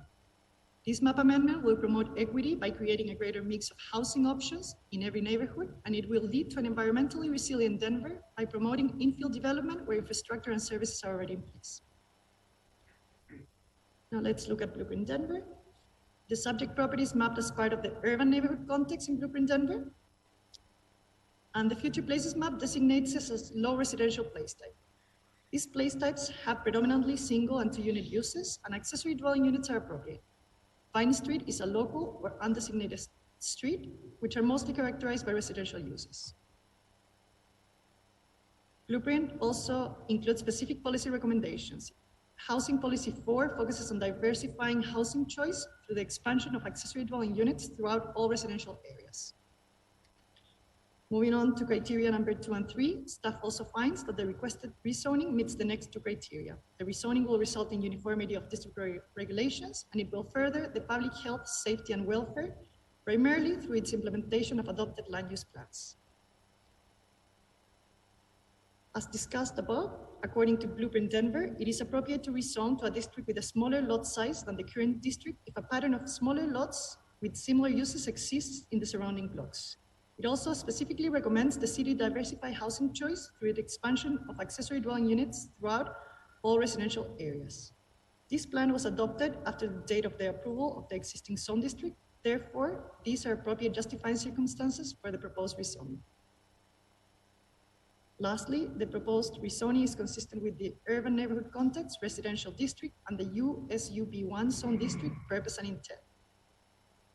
Staff does recommend that City Council approve the proposed rezoning based on finding all review criteria has been met. Thank you so much. One moment. We have 1 individual signed up to speak this evening. They are joining us on Zoom. Jesse Paris.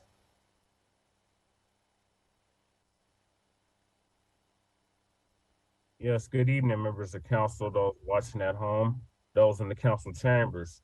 My name is Jesse LaShawn Paris, and I'm representing for Black Star Action Movement for Self-Defense. Positive Action Committee for Social Change, as well as the Unity Party of Colorado, the East Denver Residents Council, Frontline Black News, Shabaka's Black Experience Enhanced, and I will still be the next mayor of Denver come tomorrow. Yeah. And I reside in District 8 at Diffusion Studios in Christopher Herndon's district.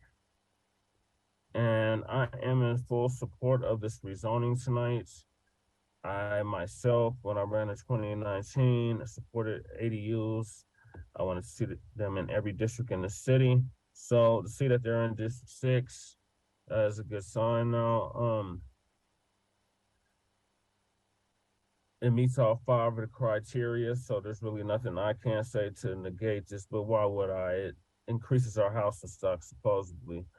The only question I would have is, which you can't disclose, is what are the race demographics of the occupants, but seeing this Washington Park, I'm pretty sure I know who it is.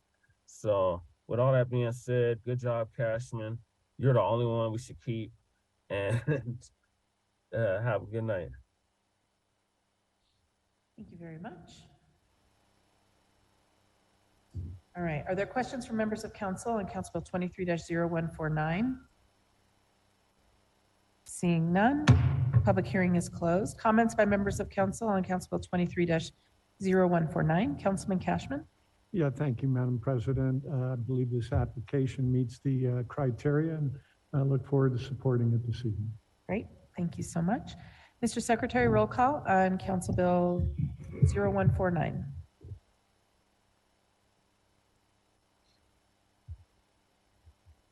Herndon, Aye. Black, Aye. Clark, Aye. Flynn, Aye. Gilmore, Aye. Cashman, Aye. Kinich, Aye. Ortega, Aye. Sandoval, Aye. Sawyer. Aye. Madam President, Aye. Mr. Secretary, close the voting and announce the results. 11 ayes. 11 ayes. Council Bill 23-0149 has passed. Thank you very much. Councilman Cash, will you please put Council Bill 23-0121 on the floor for final passage? Yes, I move that Council Bill 23-0121 be placed upon final consideration and do pass. Thank you. And can I get a second? Great. It's been moved and seconded. The required public hearing for Council Bill 23-0121 is open. May we have the staff report? Good afternoon, members of City Council. I'm just checking it's Knox, right? Yeah. Yes. Okay. My name is Fran Peñafiel, Senior City Planner with Community Planning and Development. And now I'm going to present an overview of the rezoning for 1085 Knox Court. Let's start with the request. This is an applicant-driven applicant request to change the zoning classification for 1085 Knox Street from ESU D1X, which is a single unit residential district, to URH 2.5, that is a multi-unit residential district. URH 2.5 allows for the urban house, the detached accessory dwelling unit building form, duplexes, tandem houses, and the row house building. Now looking at the location and context, the subject property is located in Council District 3 in the Villa Park neighborhood. The property is currently in the Urban Edge single unit D1X zone district, which in this location would allow for the suburban house, urban house, and detached accessory dwelling unit building form in a minimum zone lot size of 6,000 square feet. And as you can see in the map, the property is surrounded by properties also zoned ESU D1X to the north and south, and ERH 2.5 to the east and west.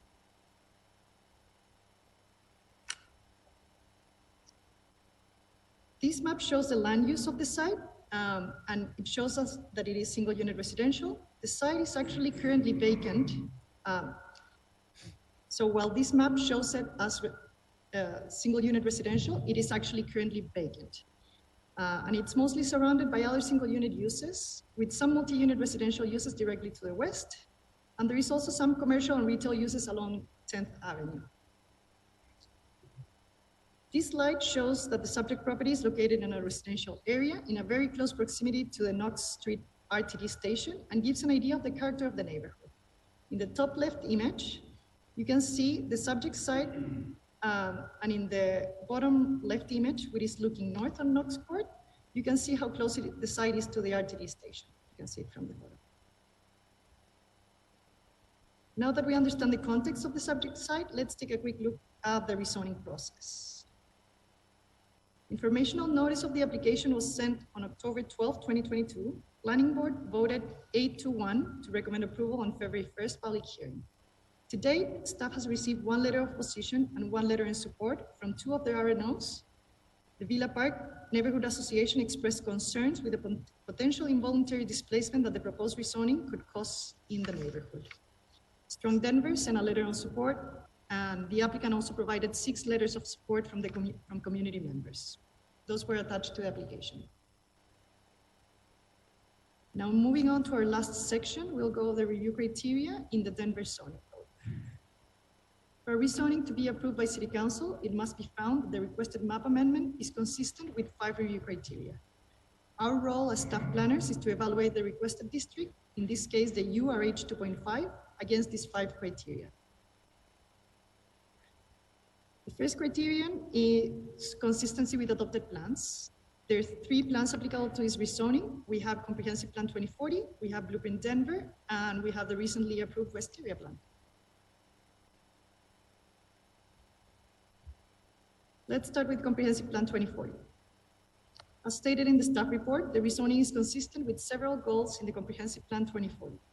This map amendment will promote equity by creating a greater mix of housing options in every neighborhood, and it will lead to an environmentally resilient Denver by promoting infill development where infrastructure and services are already in place.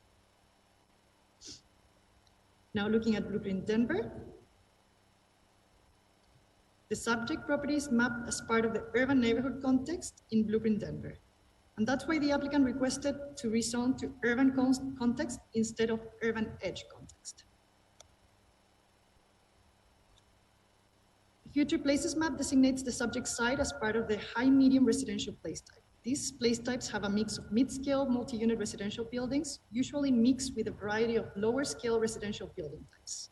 The proposed URH 2.5 zone district, allowing multiple buildings forms up to 2.5 stories in height, is compatible with the future place type, with this future place type. The growth area in Blueprint Denver is all other areas of the city. These areas are anticipated to see 10% employment growth and 20% housing growth by 2040. Blueprint Denver also includes specific policy recommendation. Housing Goal 2 focuses on diversifying housing options by exploring opportunities to integrate missing middle housing into low and low-medium residential areas, especially those that score low in housing diversity. This rezoning to row house zone district will have minimal impact on the character of the surrounding neighborhood, and it is consistent with Blueprint Denver recommendations.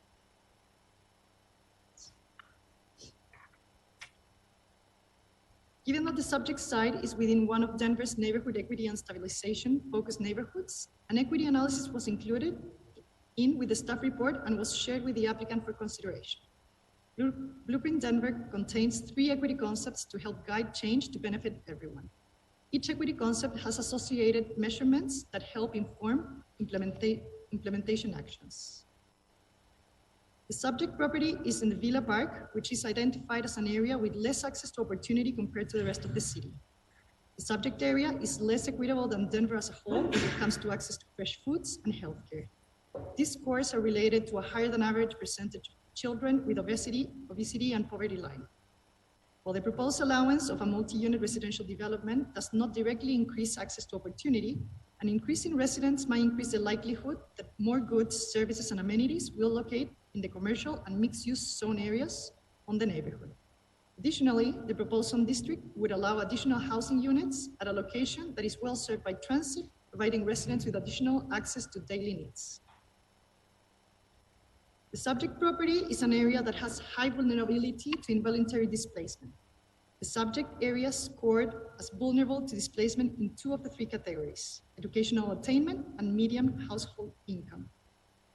The proposed rezoning to allow for a multi-unit residential development intended to offer for-sale units will provide opportunity for home ownership and help keep existing residents in the neighborhood. This proposed rezoning would allow for additional residential units in the area, which can help provide housing for existing residents and contribute to meeting the citywide demand for housing. The subject property is in an area that has low housing diversity. The subject area is not diverse in terms of percentage of owners to renters, number of income restricted units, or housing costs. Adding missing middle housing is a strategy to add needed housing diversity. The neighborhood lacks smaller scale multi-unit development compared to the rest of the city and does not offer a diversity of housing costs when compared to the Denver average. The proposed rezoning will help diversify the housing stock and encourage a mix of residential development types available. Okay, so finally, let's take a look at the West Area Plan.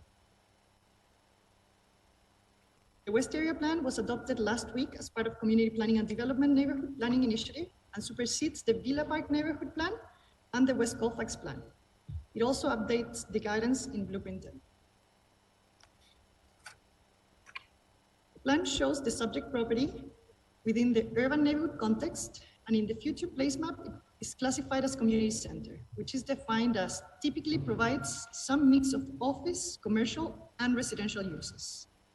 The proposed URH 2.5 zone district allows for multiple residential building forms up to 2.5 stories in height.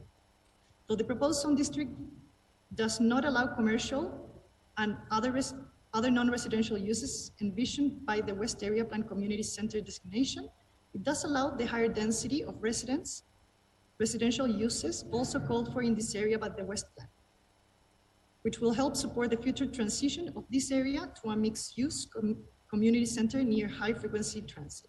Therefore, the proposed URH 2.5 zone district is consistent with the direction given in the West Area Plan. Moving on to criteria 2 and 3, staff also finds that the requested rezoning meets the next two criteria. The rezoning will result in uniformity of district regulations, and it will further the public health, safety, and welfare primarily through its implementation of adopted land use plans. The proposed rezoning would also facilitate increased housing density near services and amenities, and it will promote urban neighborhood within walking distance to public transit. The application identifies the changing conditions north of the property along the West Corridor light rail line as a justifying circumstance. There has been increasing redevelopment in the Villa Park and West Colfax neighborhoods, and significant investment in infrastructure has occurred around the Knox RTD light rail station. This increase in the intensity of land use in the area has created additional need for higher intensity residential uses, like those allowed in the URH 2.5 zone district. Also, as discussed before, Blueprint Denver mapped this site as high-medium future place type, consistent with the proposed URH 2.5. Therefore, the proposed map amendment is justified in order to recognize the change and changing conditions of the land. Lastly, the proposed rezoning is consistent with your urban neighborhood context, row house 2.5 zone district, purpose and intent. Staff does recommend City Council approve the rezoning based on finding all the review criteria has been met. Thank you very much. We have one individual signed up to speak this evening, and we've got Jesse Paris online. Yes, good evening, members of council, those watching at home. My name is Jesse LaShawn Paris, and I'm representing for Black Star Action Movement for Self-Defense, Positive Action Committee for Social Change, as well as the Unity Party of Colorado, the East Denver Residents Council, Frontline Black News, Chewbacca's Black Experience Enhanced, and I will still be the next mayor of Denver in 2023. And I reside at the Fusion Studios in District 8, Christopher Herndon's district. I'm in support of this rezoning tonight. I just have to let it be known that I was one of the first candidates to actually start supporting ADUs way back in 2019, where I got almost 15,000 votes with no money. And I continue to support them as mayor in 2023. So I just had a few questions. I see that you did your homework. It looks like it was a shoe-in from a planning board. I just wonder if this was the property that was the Denverite had did a story on a few months back, or a different property. This is a heavily gentrified area of town, just like seemingly all areas of Denver at this point. But this part of the west side is being heavily gentrified. And I would hate to see it, this rezoning, the unintended consequence of such, add to that. So to see that y'all are looking at that, factor in all that in, I would support this. It meets all 5 of the criteria. So it's a slam dunk. Good job, Jamie. Thank you. Thank you. That concludes our speakers. Questions from members of council on Council Bill 23-0121. I've got just a couple. And I think I saw Steve Ferris in the attendee list, if he's representing the owners, if you can bring him into the panel.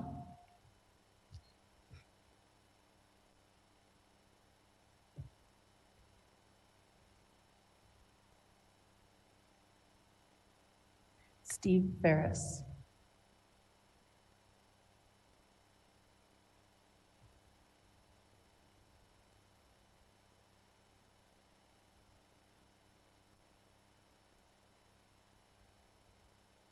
Is he responding?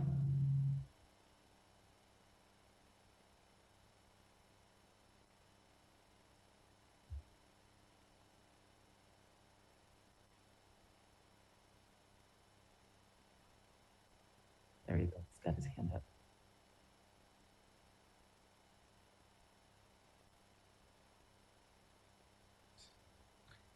Steve, will you accept the promotion? There we go.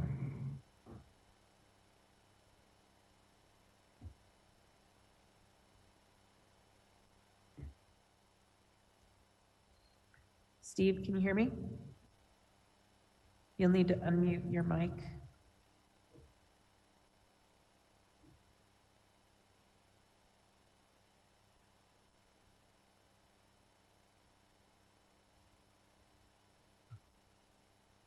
Hi, I'm unmuted now. Can you hear me?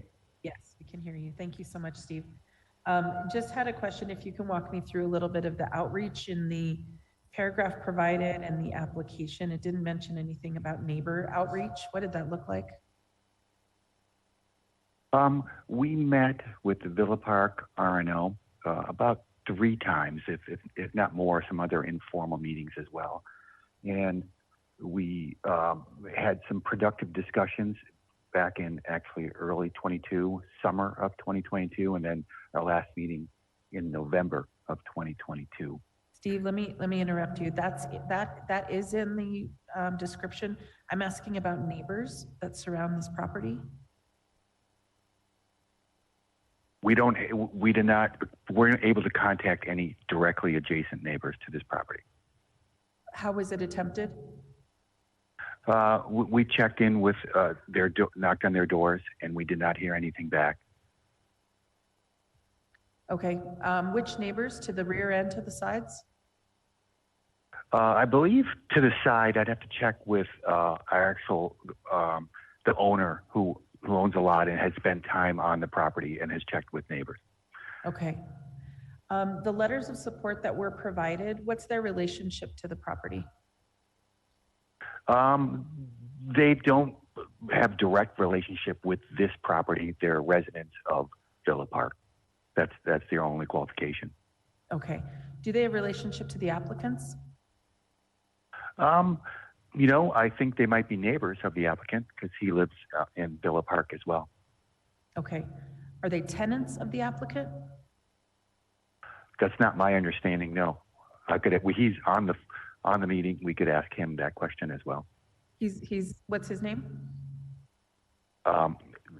His name is Jason Cribbs. I don't see Jason in the list of attendees. Okay. His co-owner is also on. I know I just heard from him, Anthony Phipps. Anthony Phipps is in the attendees. Can we promote Anthony?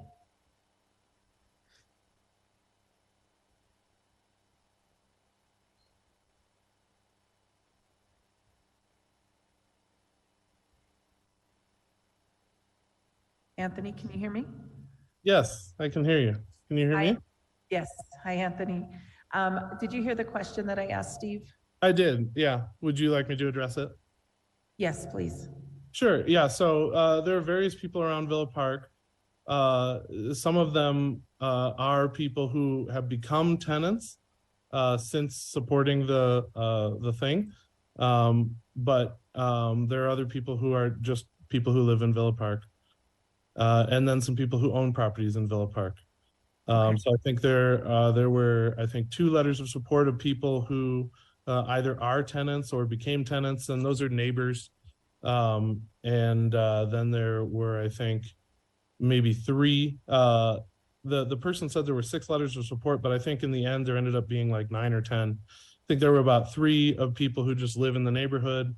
And then there were 3 neighbors.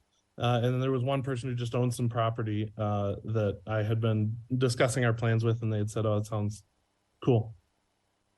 Okay, I've got 6 in the application. If you wouldn't mind just following up with all 9 letters of support, just so we have it in the office, I'd appreciate it. Sure, you got it. We'll get everything we got to you. Okay, thank you very much. I have no other questions, and I don't see anyone else in the queue. Public hearing is closed. Are there comments by members of council on Council Bill 23-0121? Seeing none in the queue, I will just quickly comment. There is a moment of, I think, celebration.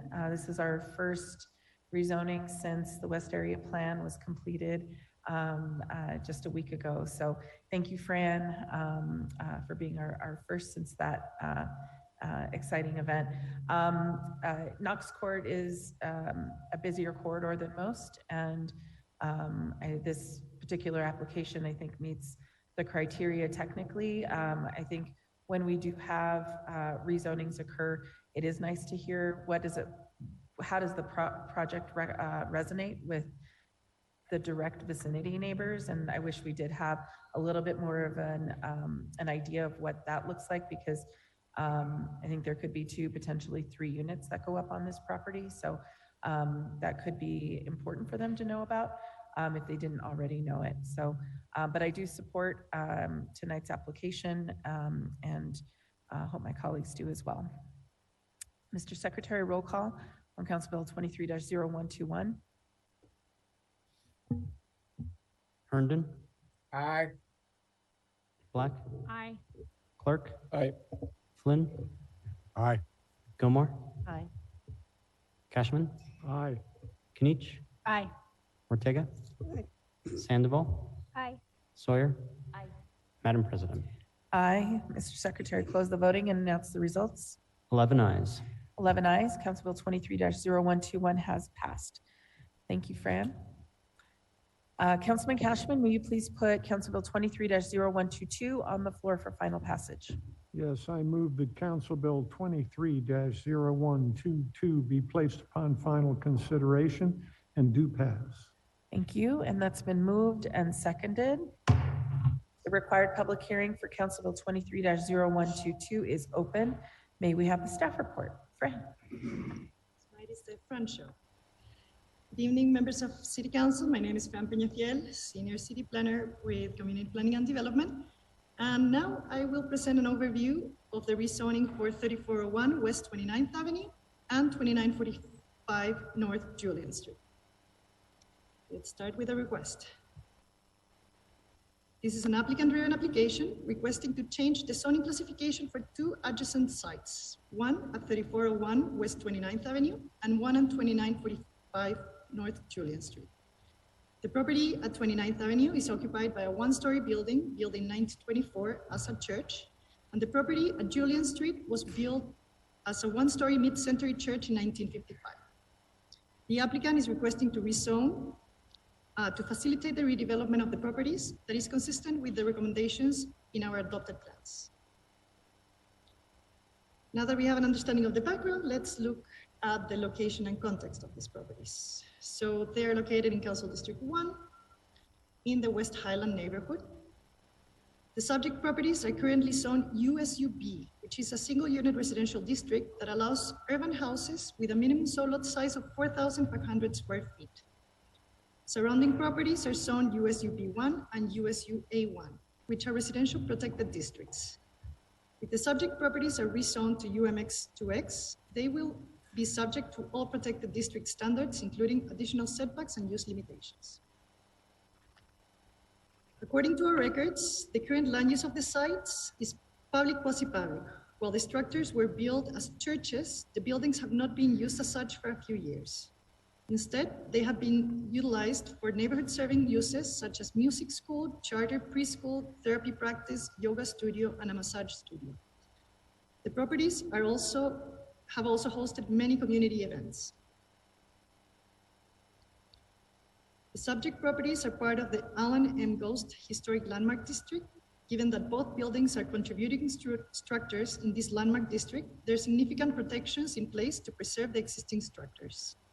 These protections ensure the historical, architectural, geographical, and cultural importance of the structures are protected through landmark designation and demolition review. This slide shows what the subject sites look like. The buildings are separated by an alley and embedded in an established residential neighborhood. Here I just included some images of the surrounding houses where you can get a feel of the residential character of the area. Now let's look at the process, the rezoning process. Informational notice of the application was sent on November 15th, 2022. Planning Board recommended approval unanimously on February 1st, 2023. To date, staff has received 2 letters of support from RNOs, one from Strong Denver and one from the West Highland Neighborhood Association. Staff also received 4 comment letters from neighbors. 3 are in support of the rezoning and 1 letter is in opposition, expressing concerns with parking, traffic, and noise. The applicant worked with, I'm going to mispronounce it, WINA, for over 2 years to reach agreement on a protective covenant. WINA authorized a group of immediate neighbors to lead these negotiations on behalf of the RNO. The covenant limits uses for the property and also places restrictions and limitations on hours of operation for the property. Following a series of in-person and virtual meetings, the covenant was agreed to in late January, and in early February, the RNO voted to issue a letter of support for the rezoning to UMX2X. Now moving on to our last section of the presentation, we'll go through the review criteria. For rezoning to be approved by City Council, it must be found that the requested map amendment is consistent with 5 review criteria found on the Denver Zoning Code. Our role as staff planners is to evaluate the requested district, in this case the UMX2X, against these 5 criteria. The first criterion is consistency with adopted plans. Our adopted plans are the culmination of multiple years of extensive neighborhood, community, and business outreach, and often provide guidance on how the area should grow and/or change in the future. There are 2 plans applicable to this rezoning. We have Comprehensive Plan 2040 and we have Blueprint Denver. Let's start with Comprehensive Plan 2040. As stated in the staff report, the rezoning is consistent with several goals in Comprehensive Plan 2040. The requested map amendment will enable adaptive reuse of a structure at an infill location where services and infrastructures are already in place. The requested UMX2X zone district broadens the variety of uses, allowing residents to live, work, and play in an area well served by transportation mobility options. Therefore, the rezoning is consistent with Denver Comprehensive Plan 2040 recommendations. Now, Blueprint Denver. The subject property is mapped as part of the urban neighborhood context in Blueprint Denver. The subject property is mapped as residential low in the future place map. The residential low classification includes land uses and built forms that are predominantly 1 and 2 units, neighborhood serving retail. They're predominantly 1 and 2 units. Neighborhood serving retail might be found on some key locations and where limited mixed use can occur along arterial and collector streets, as well as where commercial uses have been already established. Vacant institutional uses on corner and selected sites might be appropriate locations to introduce additional residential intensity. Buildings are generally up to 2.5 stories in height. The proposed rezoning is consistent with the future places map because the subject sites have historically been non-residential. They are embedded in a 1-unit and 2-unit residential area, and 29th Avenue is a residential arterial street. The proposed UMX2X zone district is a mixed-use zone district that is calibrated for neighborhood serving retail.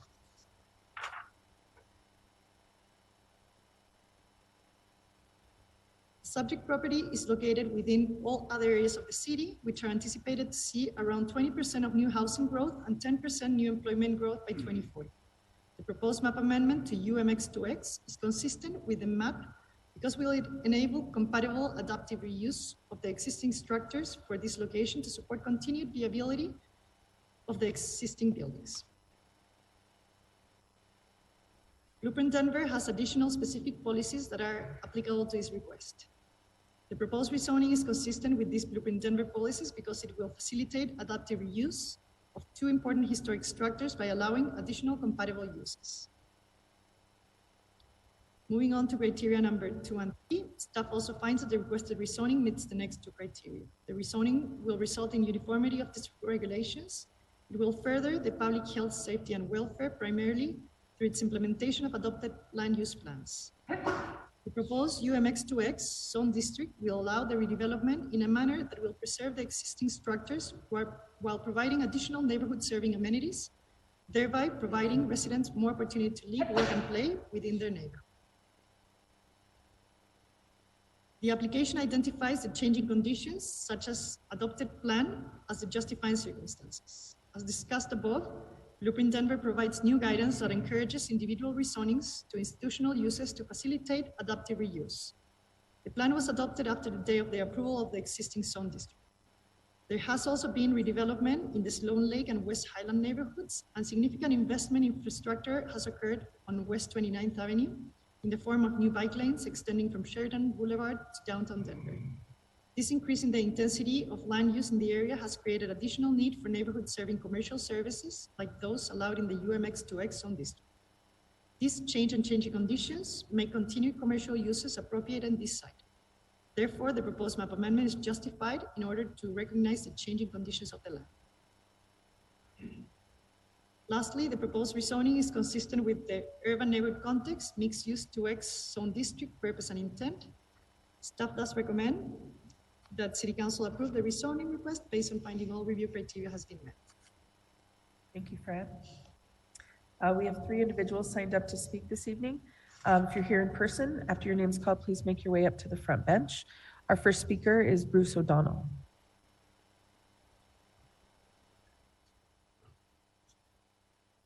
Good evening, Madam President and members of council. I'm Bruce O'Donnell at 825 East Spear Boulevard in Denver, and I will be brief this evening. I just want to reiterate that this rezoning request meets all the criteria. It has unanimous recommendation of approval from the planning board and a staff report recommending approval. We also worked extensively with the RNO, West Highland Neighborhood Association, and earned their support through a protective covenant, and you have 2 letters of support from them this evening. And with that, I'll ask that City Council vote to approve Bill 23-0122, rezoning 3401 West 29th Avenue and 2945 North Julian Street from USUB to UMX2X.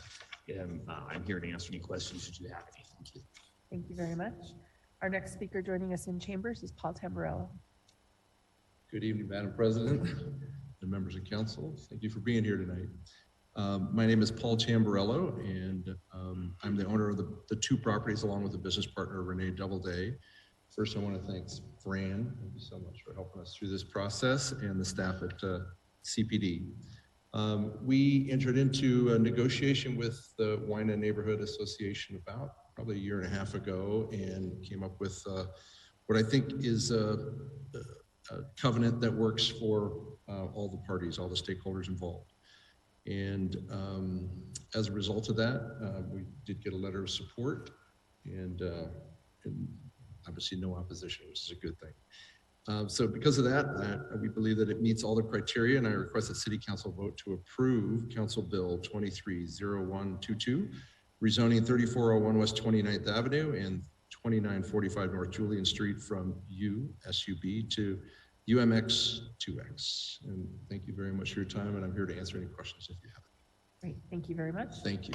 And our final speaker joining us on Zoom is Jesse Paris.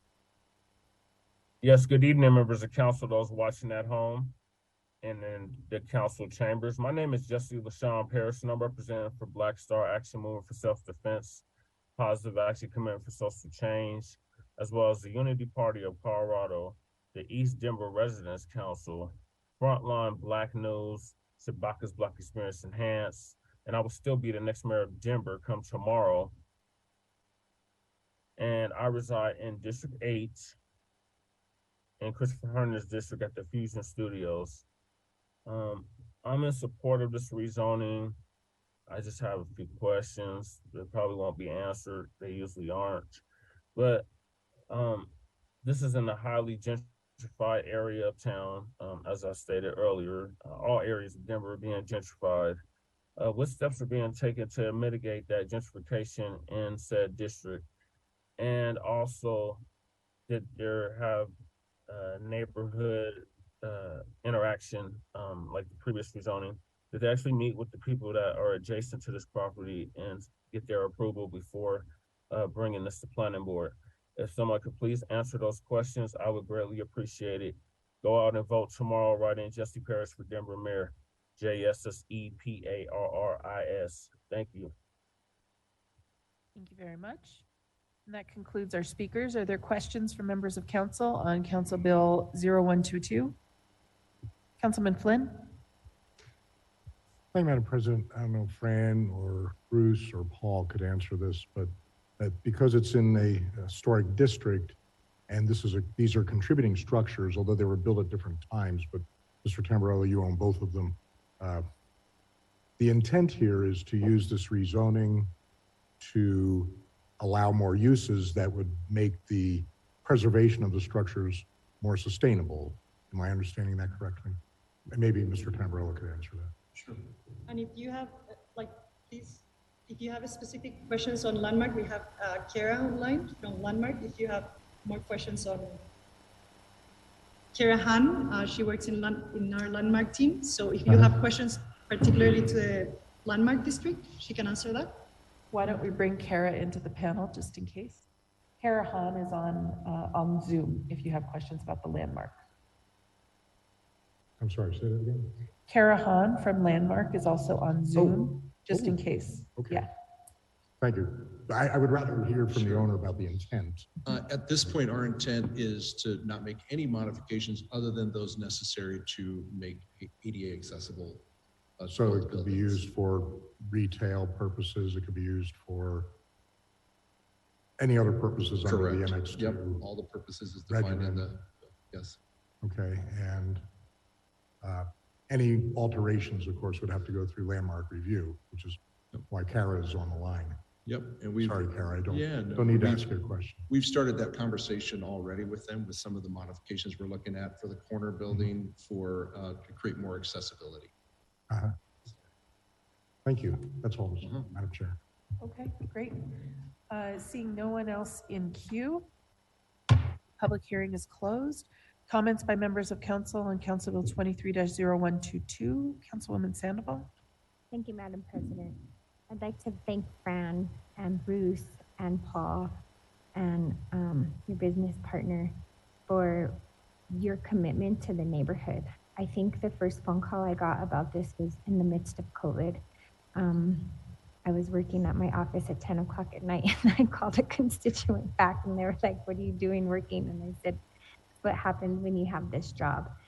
And it went through different variations of you being the owner, Paul, being pushed around by CPD, because once again, we don't have a very clear process for someone who has the desire to adaptively reuse structures that are actually protected by our landmark ordinance. So you were told one thing and you went down that path, and then you were told another thing and you went down that path, and then finally you were told another thing and you continued down that path. Oftentimes my colleagues know that I put myself in the middle of a lot of rezonings because I don't want to be here with neighbors pitting against each other. And Mr. Tamburello is a neighbor in our neighborhood, longtime neighbor. And I did not want to be here tonight with neighbors not wanting to talk about adaptive reuse. So he had to use a private development tool, a deed restriction, a covenant, to get the outcomes that I feel like hopefully our adaptive reuse process will get us to. So we no longer have to put the burden on the neighborhood and we have to put the burden on the owner.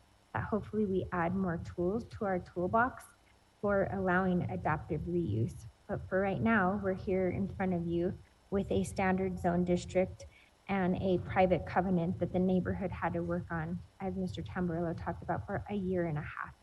Took lots of negotiations, and we're talking going to the nitty gritty and getting into very, very minutia about the buildings that he was owning. So with that, I know that this meets all the standards and I ask that my colleagues approve it, but I also making a plea to CPD to make sure that we have a better process moving forward, that when we have a structure in a landmark district that's protected, that we don't have owners who want to do Denver justice and continue to adaptively reuse, that we have to put them through a year and a half process to get here tonight. It's challenging on the neighborhood, it's challenging on the council office, and it's challenging on the owner to the point where people throw their hands up and don't want to come to the table anymore. I pushed for these conversations to continue to happen. My staff got in the middle of them. So just want to thank everyone and want to thank the Wine and Neighborhood for issuing their letter of support and continuing to push to make sure that we got the correct outcome. With that, I just request that everyone support this tonight, and thank you all. I can't thank you enough. I did not want to be here tonight with neighbors pitted against neighbors, and you did that work, so we are having a smooth hearing tonight. Thank you all. Thank you, Madam President. Thank you. Seeing no one else in queue, Mr. Secretary, roll call on Council Bill 23-0122. Herndon, Aye. Black, Aye. Clark, Aye. Flynn, Aye. Gilmore, Aye. Cashman, Aye. Knich, Ortega, Sandoval, Aye. Sawyer, Aye.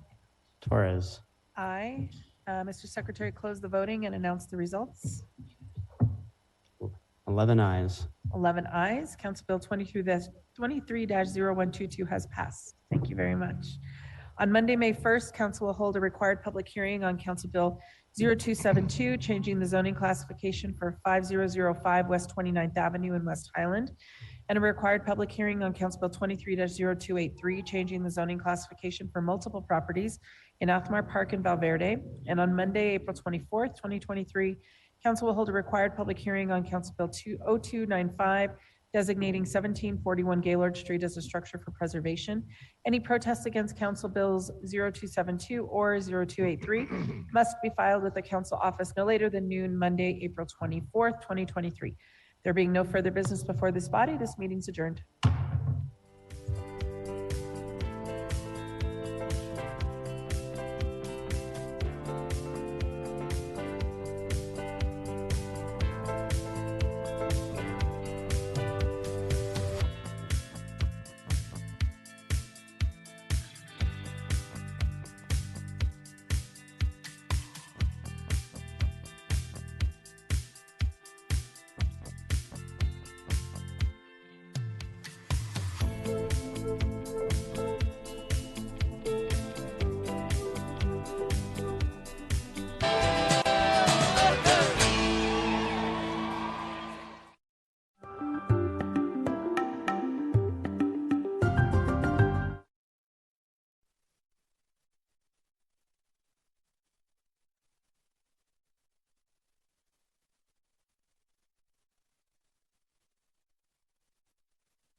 I vote because I feel empowered by the opportunity to vote on issues that affect not only me, but all members of my community, including those who can't vote.